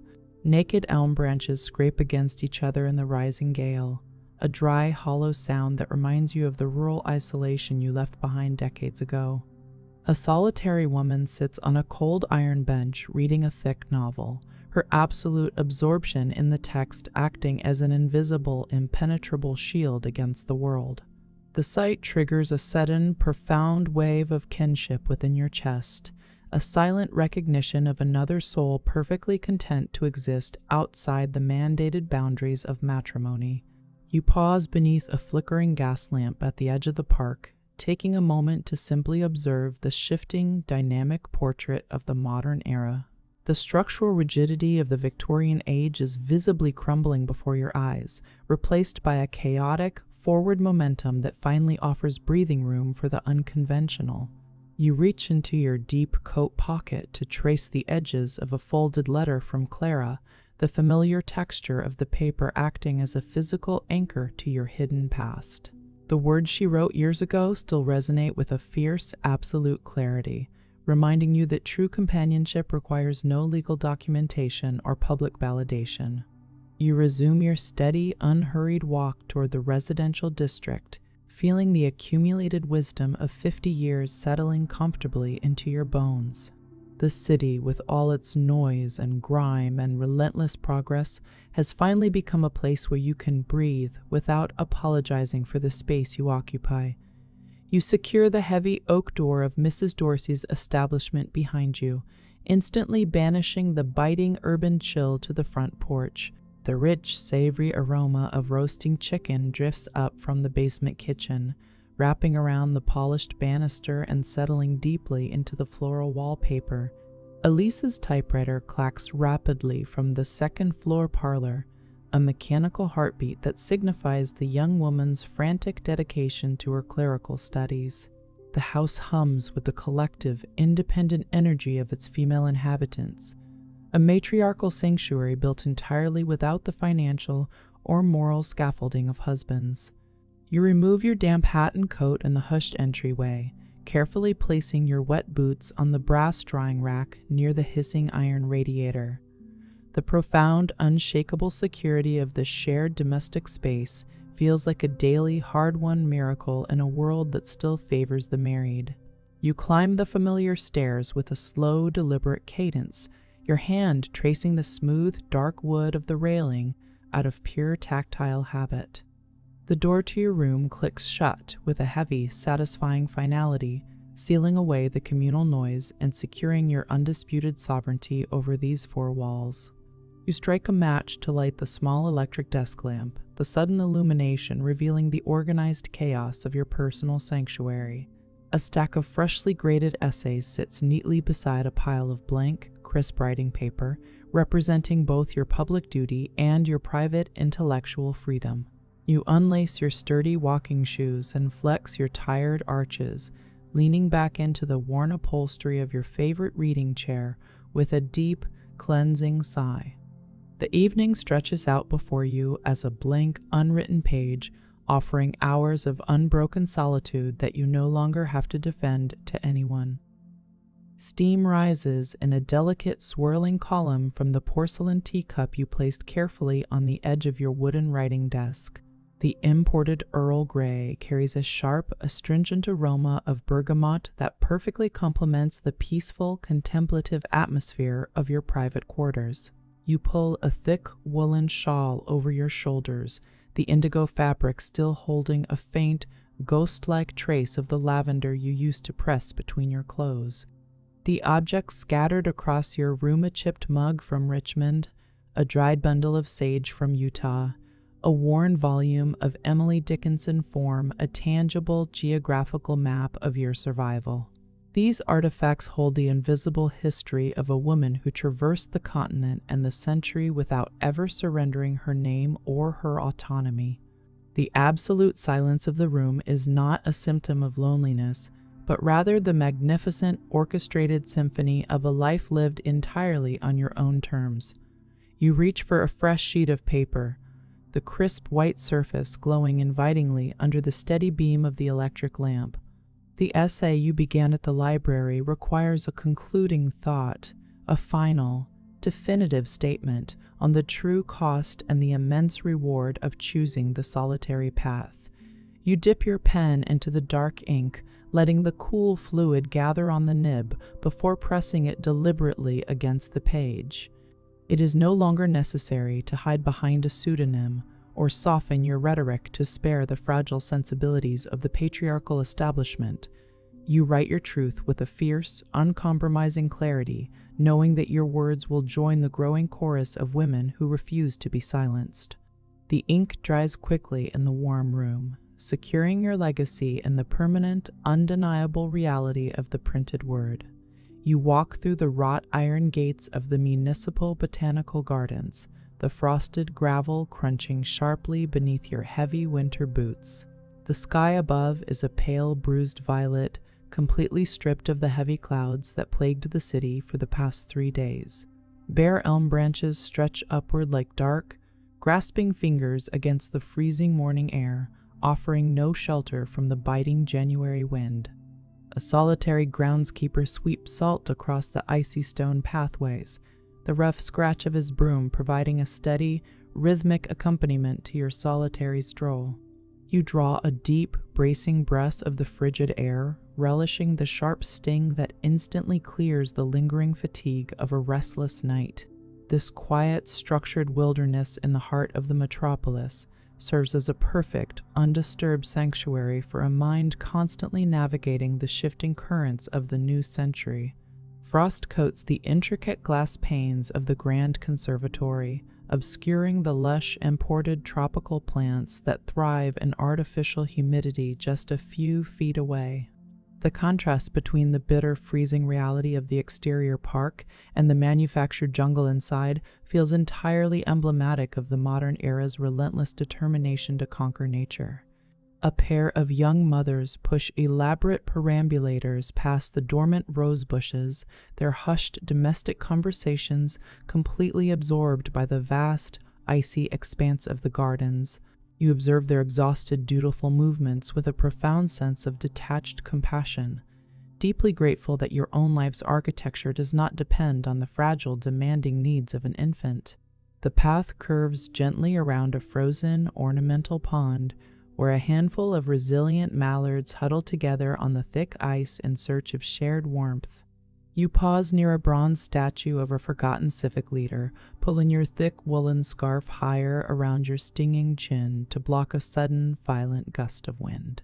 The relentless cold finally forces you to abandon the tranquil isolation of the park and seek the dense, heated shelter of the commercial district. You pivot toward the southern exit, your stride automatically lengthening to generate vital body heat as you merge back onto the bustling paved avenues. Motorized delivery vans and horse-drawn carriages battle aggressively for dominance on the slippery cobblestones, creating a chaotic, deafening symphony of blaring horns and cracking whips. You navigate the treacherous crosswalk with the practiced, fearless calculation of a woman who has survived far more dangerous social terrains than a busy city intersection. The bell above the door of the small, subterranean bookbindery rings with a dull, flat thud as you push your way out of the freezing street. The underground workshop smells intoxicatingly of warm animal glue, raw leather hides, and the sharp, chemical tang of fresh printer's ink. A stooped, elderly craftsman looks up from his heavy wooden pressing machine, offering a brief, silent nod of recognition to a frequent and valued customer. He hands you a freshly bound volume of your recently published essays, the dark green Moroccan leather feeling impossibly smooth and luxurious beneath your cold, bare fingertips. The physical manifestation of your own intellectual labor carries a weight that completely eclipses any traditional dowry or inherited family silver you might have once expected to possess. You trace the gold leaf lettering of your unhidden name on the spine, a profound thrill of validation rushing through your veins at the sight of this undeniable legacy. The binder quotes a fair, modest price for his expert labor, and you pay him immediately from a small leather coin purse funded entirely by your own writing. You wrap the precious book carefully in a layer of protective brown paper, shielding it from the pervasive urban dampness before returning to the unforgiving winter afternoon. The mechanical roar of the elevated train rattles the glass windows of the surrounding storefronts, a constant, vibrating reminder of the industrial engine driving this modern world forward. You walk back toward the boarding house with a newfound, unshakable lightness in your step, carrying the tangible proof of your independent existence safely under your arm. By late afternoon, the communal parlor of Mrs. Ballon, Dorsey's establishment has been completely rearranged to accommodate the inaugural meeting of a newly formed women's literary society. Heavy mahogany chairs form a tight, intimate circle around the roaring cast-iron stove, ensuring that every attendee will remain comfortably insulated against the plummeting outdoor temperature. The young typist from the third floor eagerly distributes mismatched porcelain teacups to the gathering crowd, her face flushed with the unprecedented excitement of hosting an intellectual debate. You take your designated seat near the window, observing the diverse assembly of widows, clerks, and spinsters who have carved out precious time for this shared, unchaperoned endeavor. This safe, fiercely guarded space allows these women to voice their most controversial opinions without the immediate, crushing threat of patriarchal censure or domestic retaliation. You open the meeting with a calm, resonant reading of a particularly sharp editorial regarding the recent municipal elections, setting a deliberate tone of serious, uncompromising inquiry. The room instantly erupts into a spirited, chaotic discussion, with several women talking over one another in their sheer, desperate hunger to be heard and validated. You guide the conversation with the subtle, practiced authority of a veteran schoolteacher, ensuring that even the most timid residents are afforded an opportunity to speak their minds. The air in the parlor grows thick and warm with the friction of opposing ideas, smelling faintly of violet water, damp wool, and the spicy ginger biscuits Mrs. Dorsey provided. You watch Elise passionately defend a radical interpretation of property rights, feeling a sudden immense surge of pride for this fierce, uncompromising generation of women you have helped to shape. Gaslight hisses softly from the brass fixtures mounted on the parlor walls, casting a warm, flattering glow over the animated faces of your brilliant, solitary companions. The debate rages on for nearly 2 hours, a magnificent, unruly testament to the intellectual starvation these women endured before discovering this hidden sanctuary of sisterhood. When the grandfather clock in the hallway finally chimes the hour, the meeting dissolves into a flurry of breathless laughter, shared apologies, and the chaotic shuffling of notebooks. The profound, lingering energy of the gathering remains suspended in the room long after the last resident has ascended the stairs to seek the quiet refuge of her own bed. You remain alone in the parlor to bank the dying fire, marveling at the incredible, unexpected family you have constructed from the discarded, unmarried pieces of an unforgiving society. You carry your newly bound book up the darkened staircase, your legs aching with a familiar, deeply satisfying fatigue that settles comfortably into your aging bones. The door to your private chamber swings shut with a heavy, reassuring click, immediately establishing the absolute impenetrable boundary between your public organizing and your personal solitude. You place the green leather volume reverently on the center of your wooden desk, allowing the ambient streetlight to illuminate the gold lettering one final time before sleep. You unfasten the stiff buttons of your wool dress with slow, methodical precision, shedding the heavy armor required to navigate the loud, demanding thoroughfares of the modern city. The quiet darkness of the room embraces you like a familiar, lifelong companion, asking nothing of you and offering the profound, undisputed peace of a life lived entirely on your own terms. You step into the grand, echoing hall of the central post office, the heavy brass doors sealing the winter wind firmly behind you. The air inside smells sharply of melting sealing wax, damp wool coats, and the faint, dusty vanilla of 1,000 aging paper envelopes. Dozens of citizens form chaotic, shifting lines before the wrought iron grilles of the teller windows, their boots scuffing loudly against the polished marble floor. A rapid, percussive symphony of rubber stamps slamming against paper echoes constantly off the vaulted, gilded ceiling. You clutch a thick, twine-wrapped parcel containing copies of your newly bound book, destined for women you met decades ago in communes in frontier towns. The sheer volume of communication flowing through this room feels like a tangible electrical current connecting the vast expanse of the continent. You join the queue for out-of-state parcels, finding yourself standing directly behind a young mother struggling to calm a fussy toddler. She looks exhausted, her hat slightly askew, and for a fleeting moment, the familiar urge to step in and offer your practiced spinster aunt assistance rises in your chest. You resist the impulse this time, recognizing that your role as the universal caretaker has officially been retired. Instead, you offer the child a brief conspiratorial smile, which successfully halts the impending tears and earns a grateful, breathless nod from the mother. The line inches forward with agonizing hesitation, allowing you ample time to study the intricate carved woodwork of the sorting bins behind the counter. Clerks in crisp white shirts move with dizzying speed, tossing letters into designated canvas sacks with the casual precision of seasoned gamblers. High above the bustling crowd, a massive, ornate clock ticks with a heavy, mechanical finality that dictates the rhythm of the entire building. Sunlight filters down through a frosted skylight, casting a pale, diffused glow that minimizes the sharp edges of the bureaucratic machinery. When you finally reach the front of the line, the clerk weighs your heavy package on a gleaming brass scale, without offering a single word of greeting. He barks out the postage required in a flat nasal tone, his eyes already darting toward the next customer waiting restlessly behind you. You pay the exact amount using coins from your leather purse, relishing the satisfying slide of the package across the counter and out of your hands. The manuscript is now completely beyond your control, beginning its long silent journey toward the women who help shape its contents. You leave the chaotic energy of the post office behind, navigating the crowded sidewalks until you reach the imposing classical facade of the city's new art museum.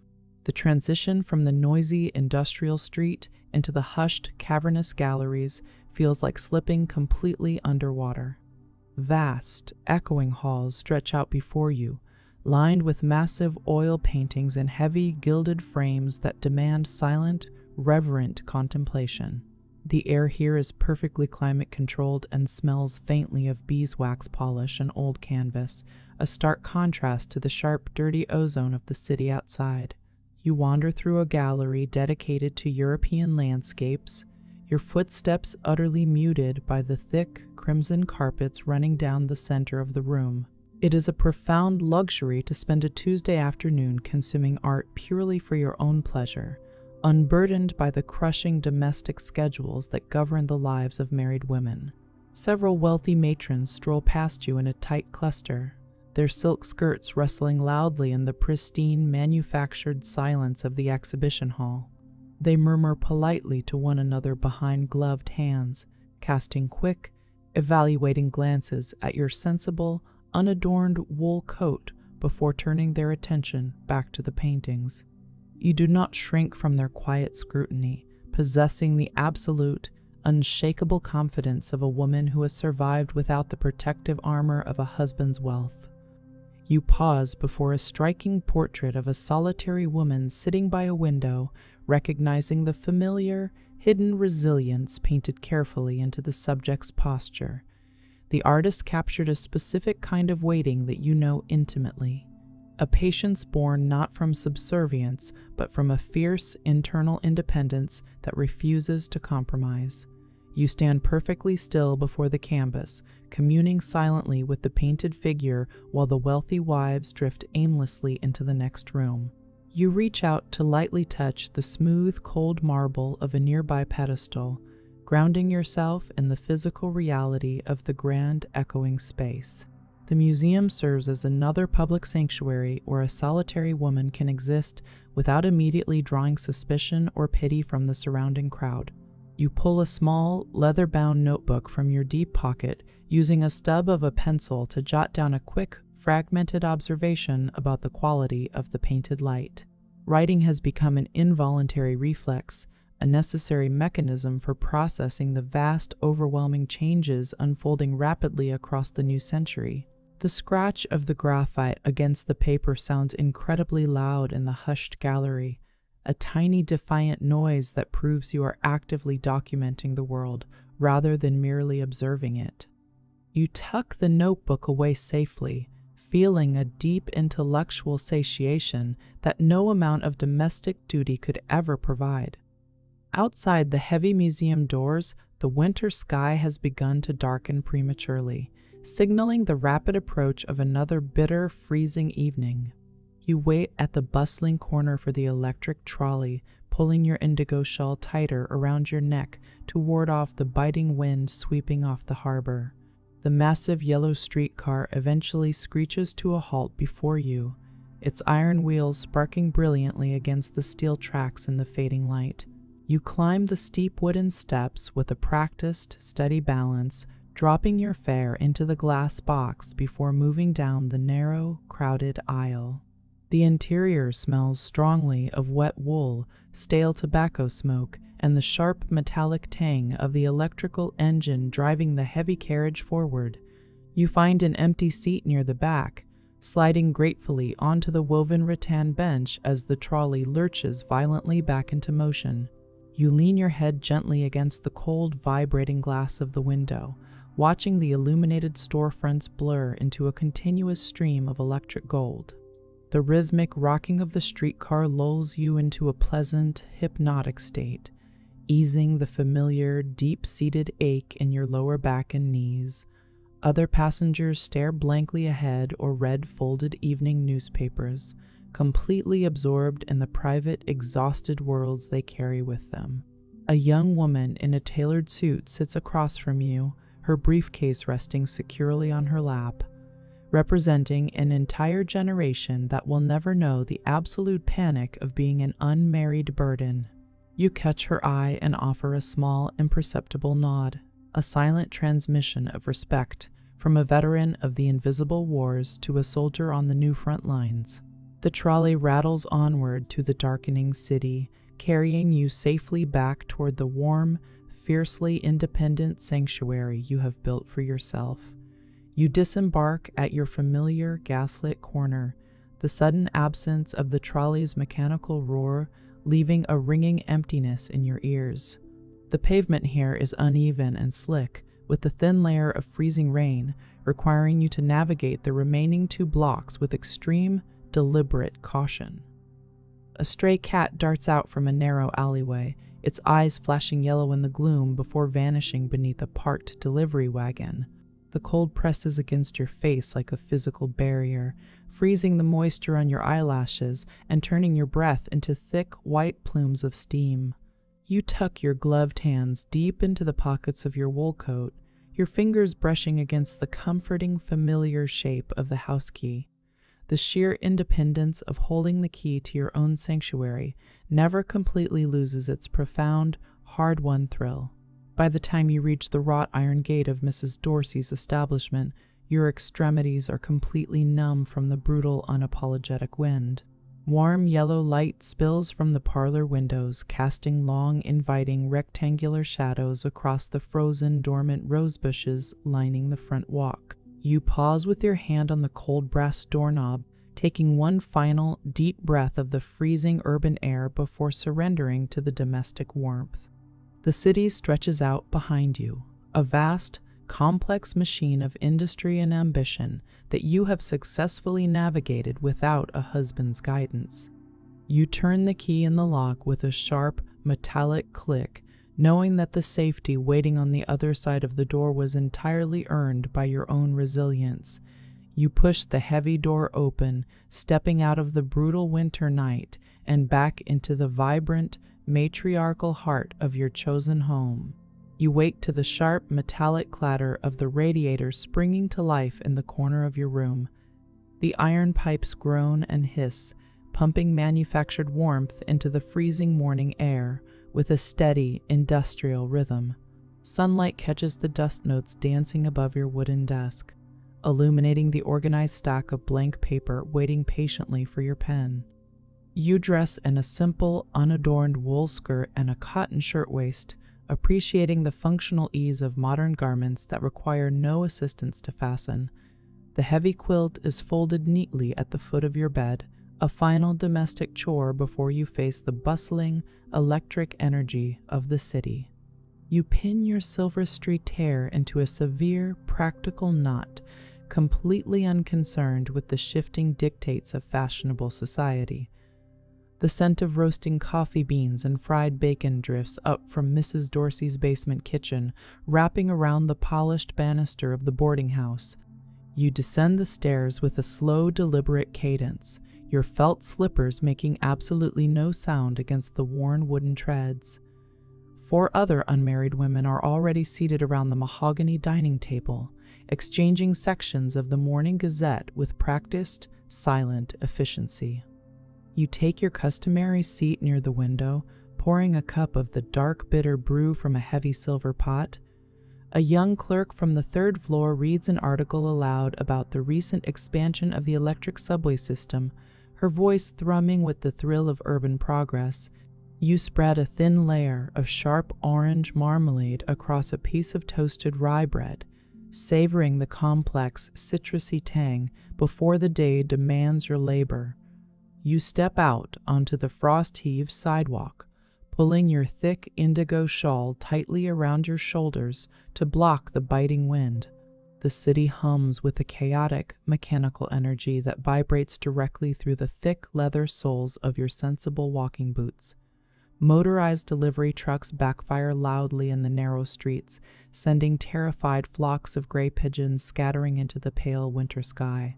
You navigate the uneven cobblestones with the supreme confidence of a woman who has spent decades walking entirely unchaperoned through public spaces.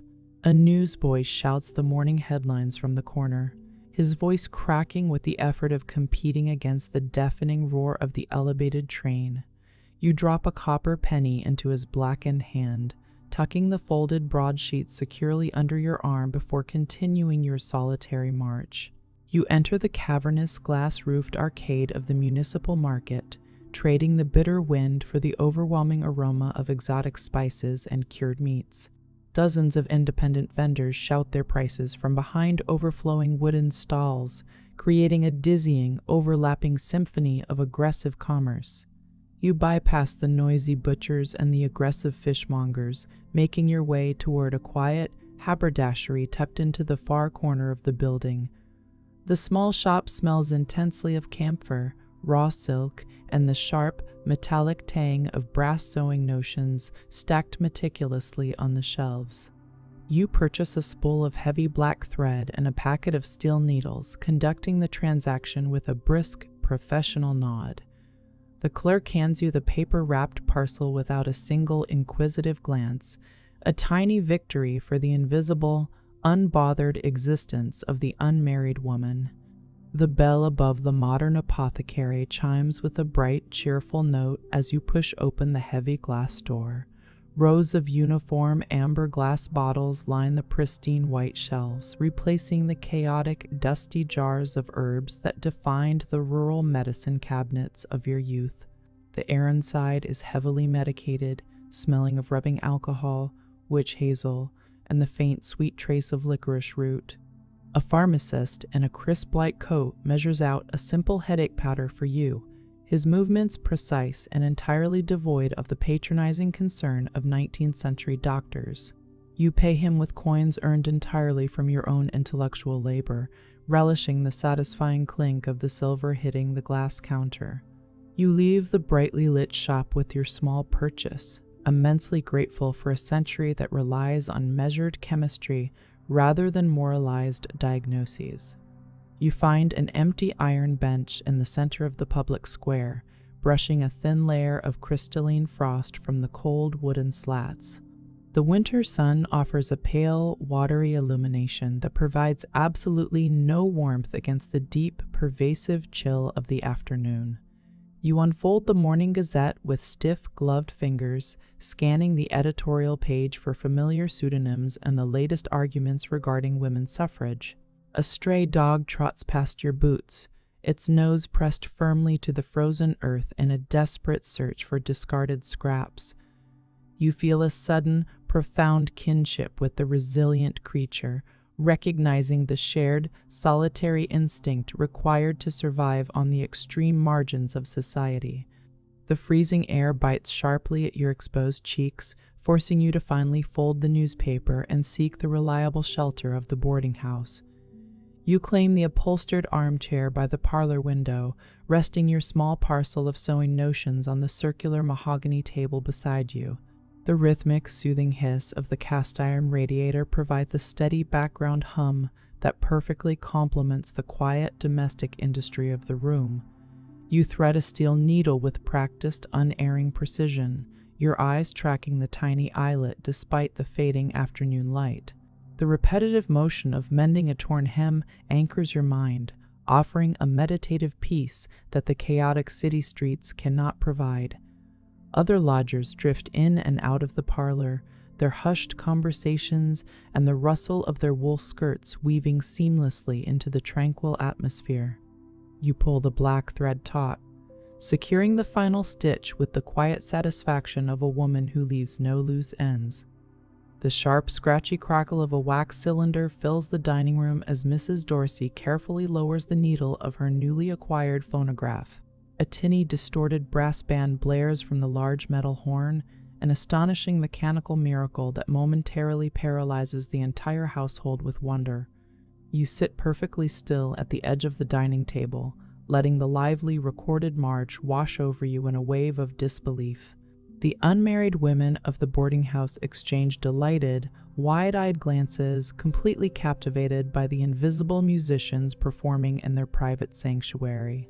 You close your eyes and focus entirely on the chaotic, joyful noise, marveling at how thoroughly this new century has dismantled the oppressive silence of your past.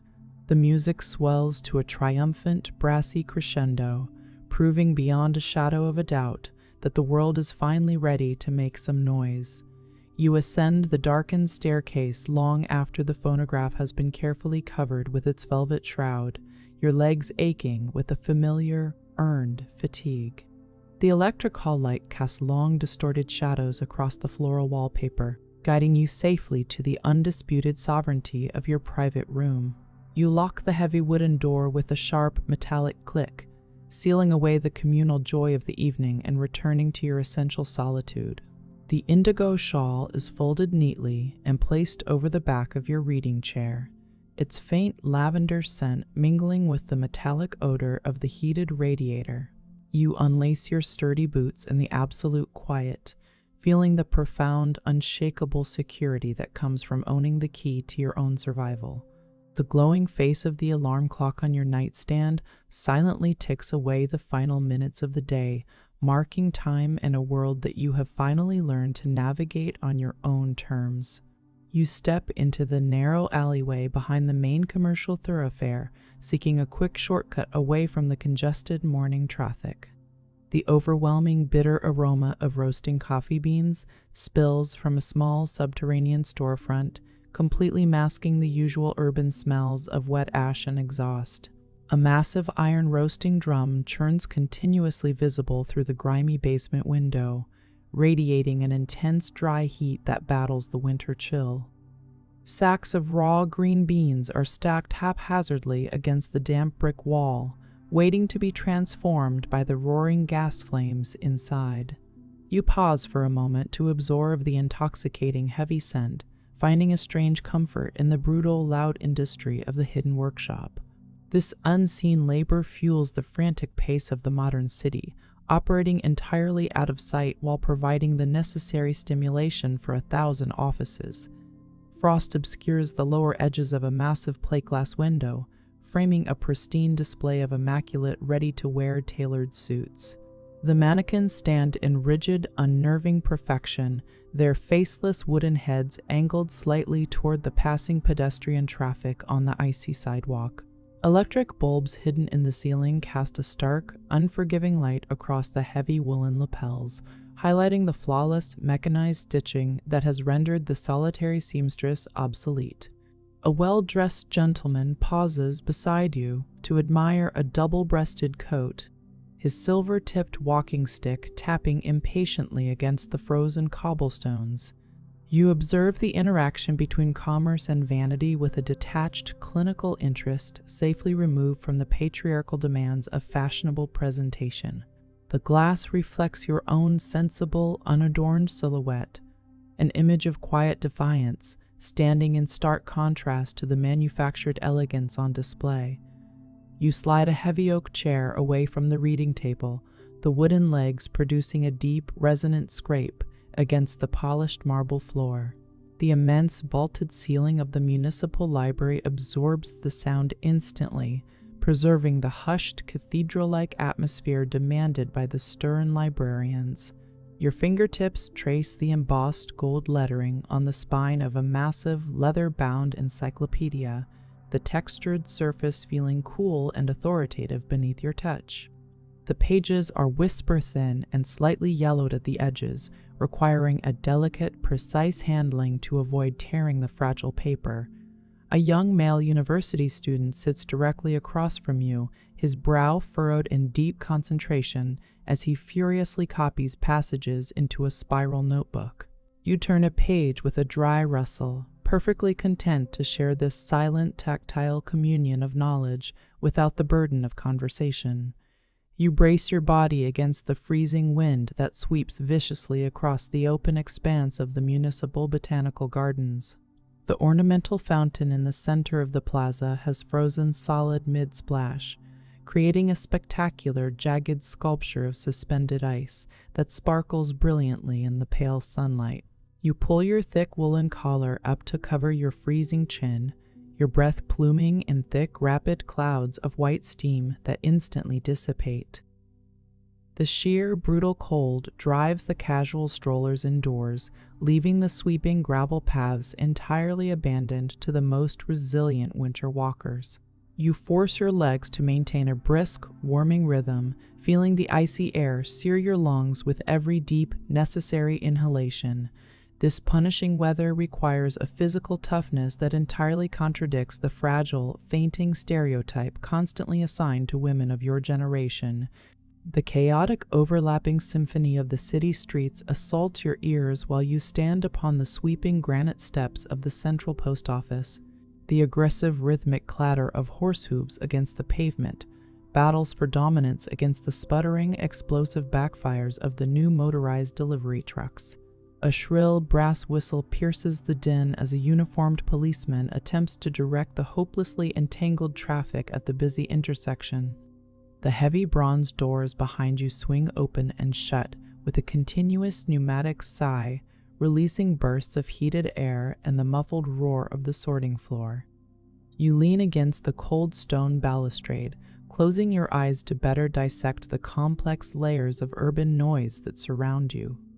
The metropolis sings a harsh, unmelodic song of progress and commerce, and you have finally learned how to stand perfectly still within its deafening chorus.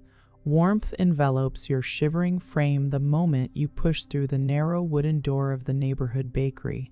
The air is practically edible, saturated with the rich, yeasty perfume of rising dough and the sharp, sweet tang of caramelized sugar.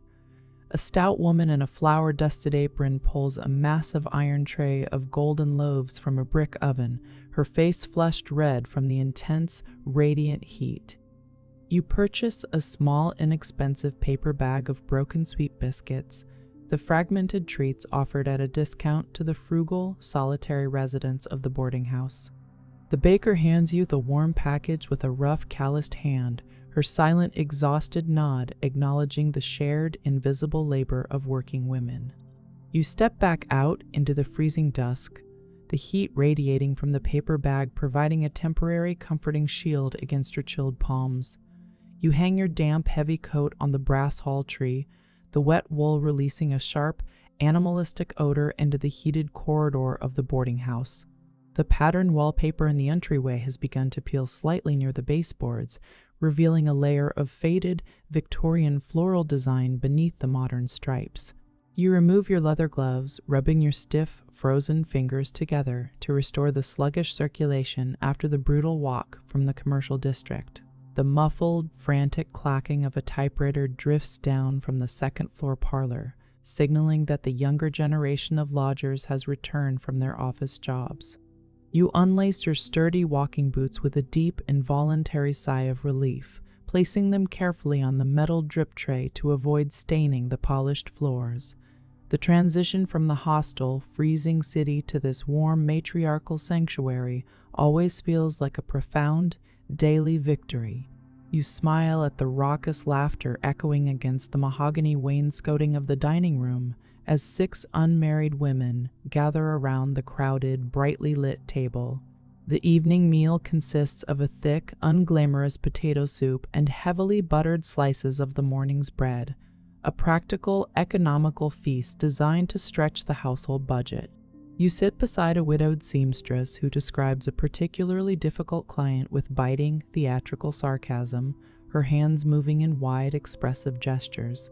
The shared camaraderie in this room is entirely devoid of the competitive, exhausting posturing required in mixed-gender company or traditional family gatherings.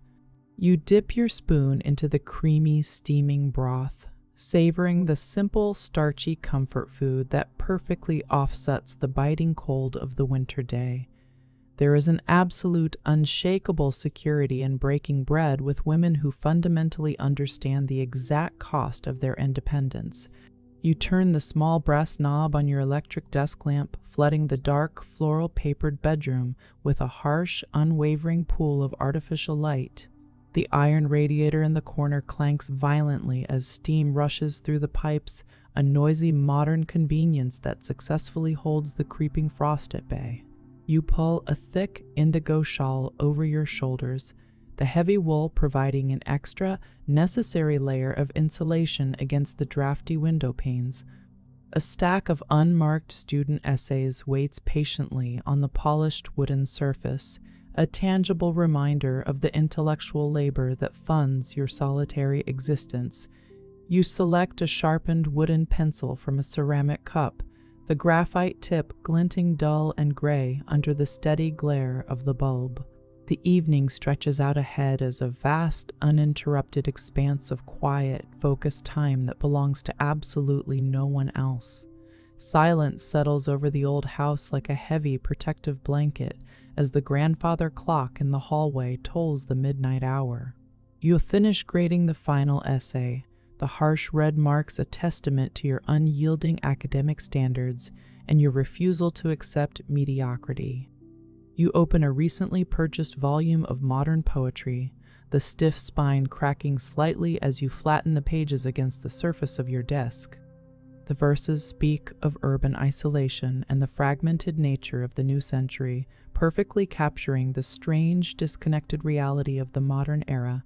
You trace a particularly resonant line with your fingertip, feeling a deep intellectual thrill at recognizing your own solitary experience reflected in the printed word.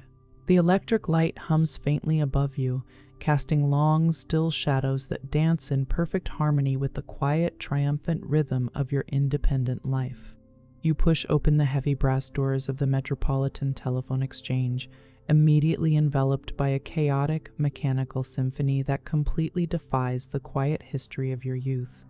Hundreds of young, unmarried women sit shoulder to shoulder before towering, illuminated switchboards, their hands moving in a rapid, dizzying blur of woven cords and brass plugs. The vast room hums with a distinct electrical charge, smelling intensely of heated copper wire, ozone, and the faint floral perfume of the operators. You navigate the narrow aisle behind the wooden chairs with extreme caution, marveling at the sheer, overwhelming volume of unseen voices passing through this single building. A supervisor in a severely tailored dark skirt paces the floor with a stopwatch, her presence dictating the frantic, unyielding rhythm of the modern communication age. This magnificent, buzzing hive represents a completely new frontier of female labor, offering respectable wages without the crushing, domestic isolation of the previous century. Sunlight streams through the tall, arched windows, catching the dust motes that dance above the endless rows of complex mechanical equipment. The operators speak in low, synchronized murmurs, repeating numbers and connecting distant lives with a detached, professional efficiency that requires absolute, unwavering concentration. A flashing red bulb signals an incoming call on the board directly in front of you, prompting the young woman to swiftly insert a metal jack with a satisfying metallic click. You watch her navigate the intricate web of black cords with profound admiration, recognizing the incredible mental agility required to master this terrifyingly modern machinery. The world has shrunk considerably since your days in the isolated country schoolhouse, bound tightly together by these invisible humming wires and the swift hands of working women. You step onto the plush oriental rug of a fashionable downtown photography studio, trading the chaotic noise of the exchange for a hushed, velvet-draped sanctuary. The publisher of your recent essay collection has formally requested a modern portrait, a terrifying prospect for a woman who has spent decades actively avoiding the judgmental public eye. A bearded photographer adjusts the heavy wooden legs of his massive accordion camera, his head disappearing beneath a dark cloth as he fine-tunes the complex glass lenses. The room smells sharply of volatile flash powder and harsh developing chemicals, an industrial tang that undercuts the elegant, domestic staging of the artificial parlor set. You sit perfectly upright on a rigid carved mahogany chair, folding your hands precisely in your lap to project an image of calm, unshakable authority. There is no husband standing behind you with a proprietary hand on your shoulder. You will face the camera entirely alone, claiming your space in the historical record without apology. Within moments, a blinding, explosive burst of white light completely obliterates your vision, accompanied by the loud, percussive pop of the ignited magnesium powder. Plumes of acrid, gray smoke instantly roll toward the painted tin ceiling, leaving a sharp, metallic taste resting heavily on the back of your tongue. The photographer emerges from beneath his dark shroud holding a fragile glass negative, offering a polite, professional nod to indicate the successful capture of your likeness. You blink away the floating purple spots dancing across your retinas, slowly rising from the stiff chair while adjusting the heavy cuffs of your worsted wool jacket. This captured image will inevitably outlast your physical body, serving as undeniable, permanent proof that a solitary woman thrived during an era that constantly predicted her ruin. You seek refuge from the biting urban wind inside the gilded, mirrored tea room of the city's premier department store. The spacious mezzanine is completely overrun by unchaperoned women, their lively, overlapping conversations creating a joyful, chaotic din that bounces off the ornate plaster ceiling. You claim a tiny marble-topped table near the wrought iron railing, signaling a waitress in a pristine white apron with a subtle, practiced tilt of your head. A delicate porcelain cup is placed carefully before you, filled with a dark, fragrant Darjeeling blend that smells intensely of toasted muscatel and damp earth. You stir a single cube of raw sugar into the steaming liquid, listening to the satisfying musical clink of the silver spoon against the fine-boned china. This opulent commercial space caters exclusively to female patrons, offering a safe, luxurious haven that would have been entirely unthinkable during your impoverished, isolated youth. Across the aisle, two young suffragists in sensible tailored suits passionately debate the merits of a recent political rally, their voices ringing with absolute fearless conviction. The scent of warm scones and rich clotted cream drifts continuously from the swinging kitchen doors, blending seamlessly with the expensive imported perfumes worn by the wealthy matrons. You break a crusty wedge of shortbread with your thumbs, savoring the rich, buttery crumble that dissolves instantly against the roof of your mouth. A string quartet plays a lively, modern waltz from a hidden balcony, the joyful music providing a perfect, elegant counterpoint to the relentless industrial grinding of the city below. You sip the hot tea with profound, deliberate slowness, actively absorbing the incredible, vibrant energy of a society finally opening its public doors to independent women. You climb the steep iron staircase leading to the elevated railway platform, your breath pluming in thick white clouds against the darkening winter sky. The massive steel structure vibrates violently beneath your boots as a heavy train approaches, its glaring yellow headlight piercing the gathering urban gloom like a cyclops' eye. You step into the crowded, wooden passenger car, grabbing a swinging leather strap for balance just as the mechanical doors slam shut with a pneumatic hiss. The train lurches forward with a terrifying jerky momentum, throwing the standing commuters against one another in a chaotic, momentary tangle of wool coats and damp umbrellas. You gaze out the smudged glass window at the passing second-story apartments, catching brief, voyeuristic glimpses of families gathering around brightly lit dinner tables. You feel absolutely no envy for their confined domesticity, completely satisfied with the rocking, solitary journey that carries you safely above the congested, frozen streets. Brilliant blue sparks shower continuously from the electrified third rail, illuminating the narrow alleyways below with brief, unnatural flashes of blinding light. The deafening, metallic screech of the iron wheels negotiating a sharp curve forces the exhausted passengers to momentarily abandon their hushed, private conversations. A tired factory worker slumps in the rattan seat directly beneath your arm, his grimy hands resting heavily on his knees in a posture of total, absolute surrender to the grinding work week. You adjust your grip on the worn leather handle, bracing your aching legs against the swaying motion of the carriage as it hurtles blindly through the modern metropolis.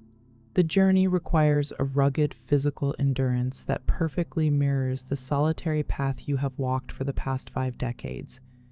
You push open the swinging door of the boarding house kitchen long after the other residents have retired to their cold, dark bedrooms. Mrs. Perdard. Dorsey sits alone at the scarred wooden table, meticulously reviewing her household ledger by the warm, flickering light of a single kerosene lantern. The massive cast iron stove still radiates a comforting heat, filling the subterranean room with the lingering, savory aroma of baked apples and cinnamon spice. You retrieve 2 thick ceramic mugs from the open pantry shelf, pouring a measure of warmed cider from a heavy, enameled pot resting on the back burner.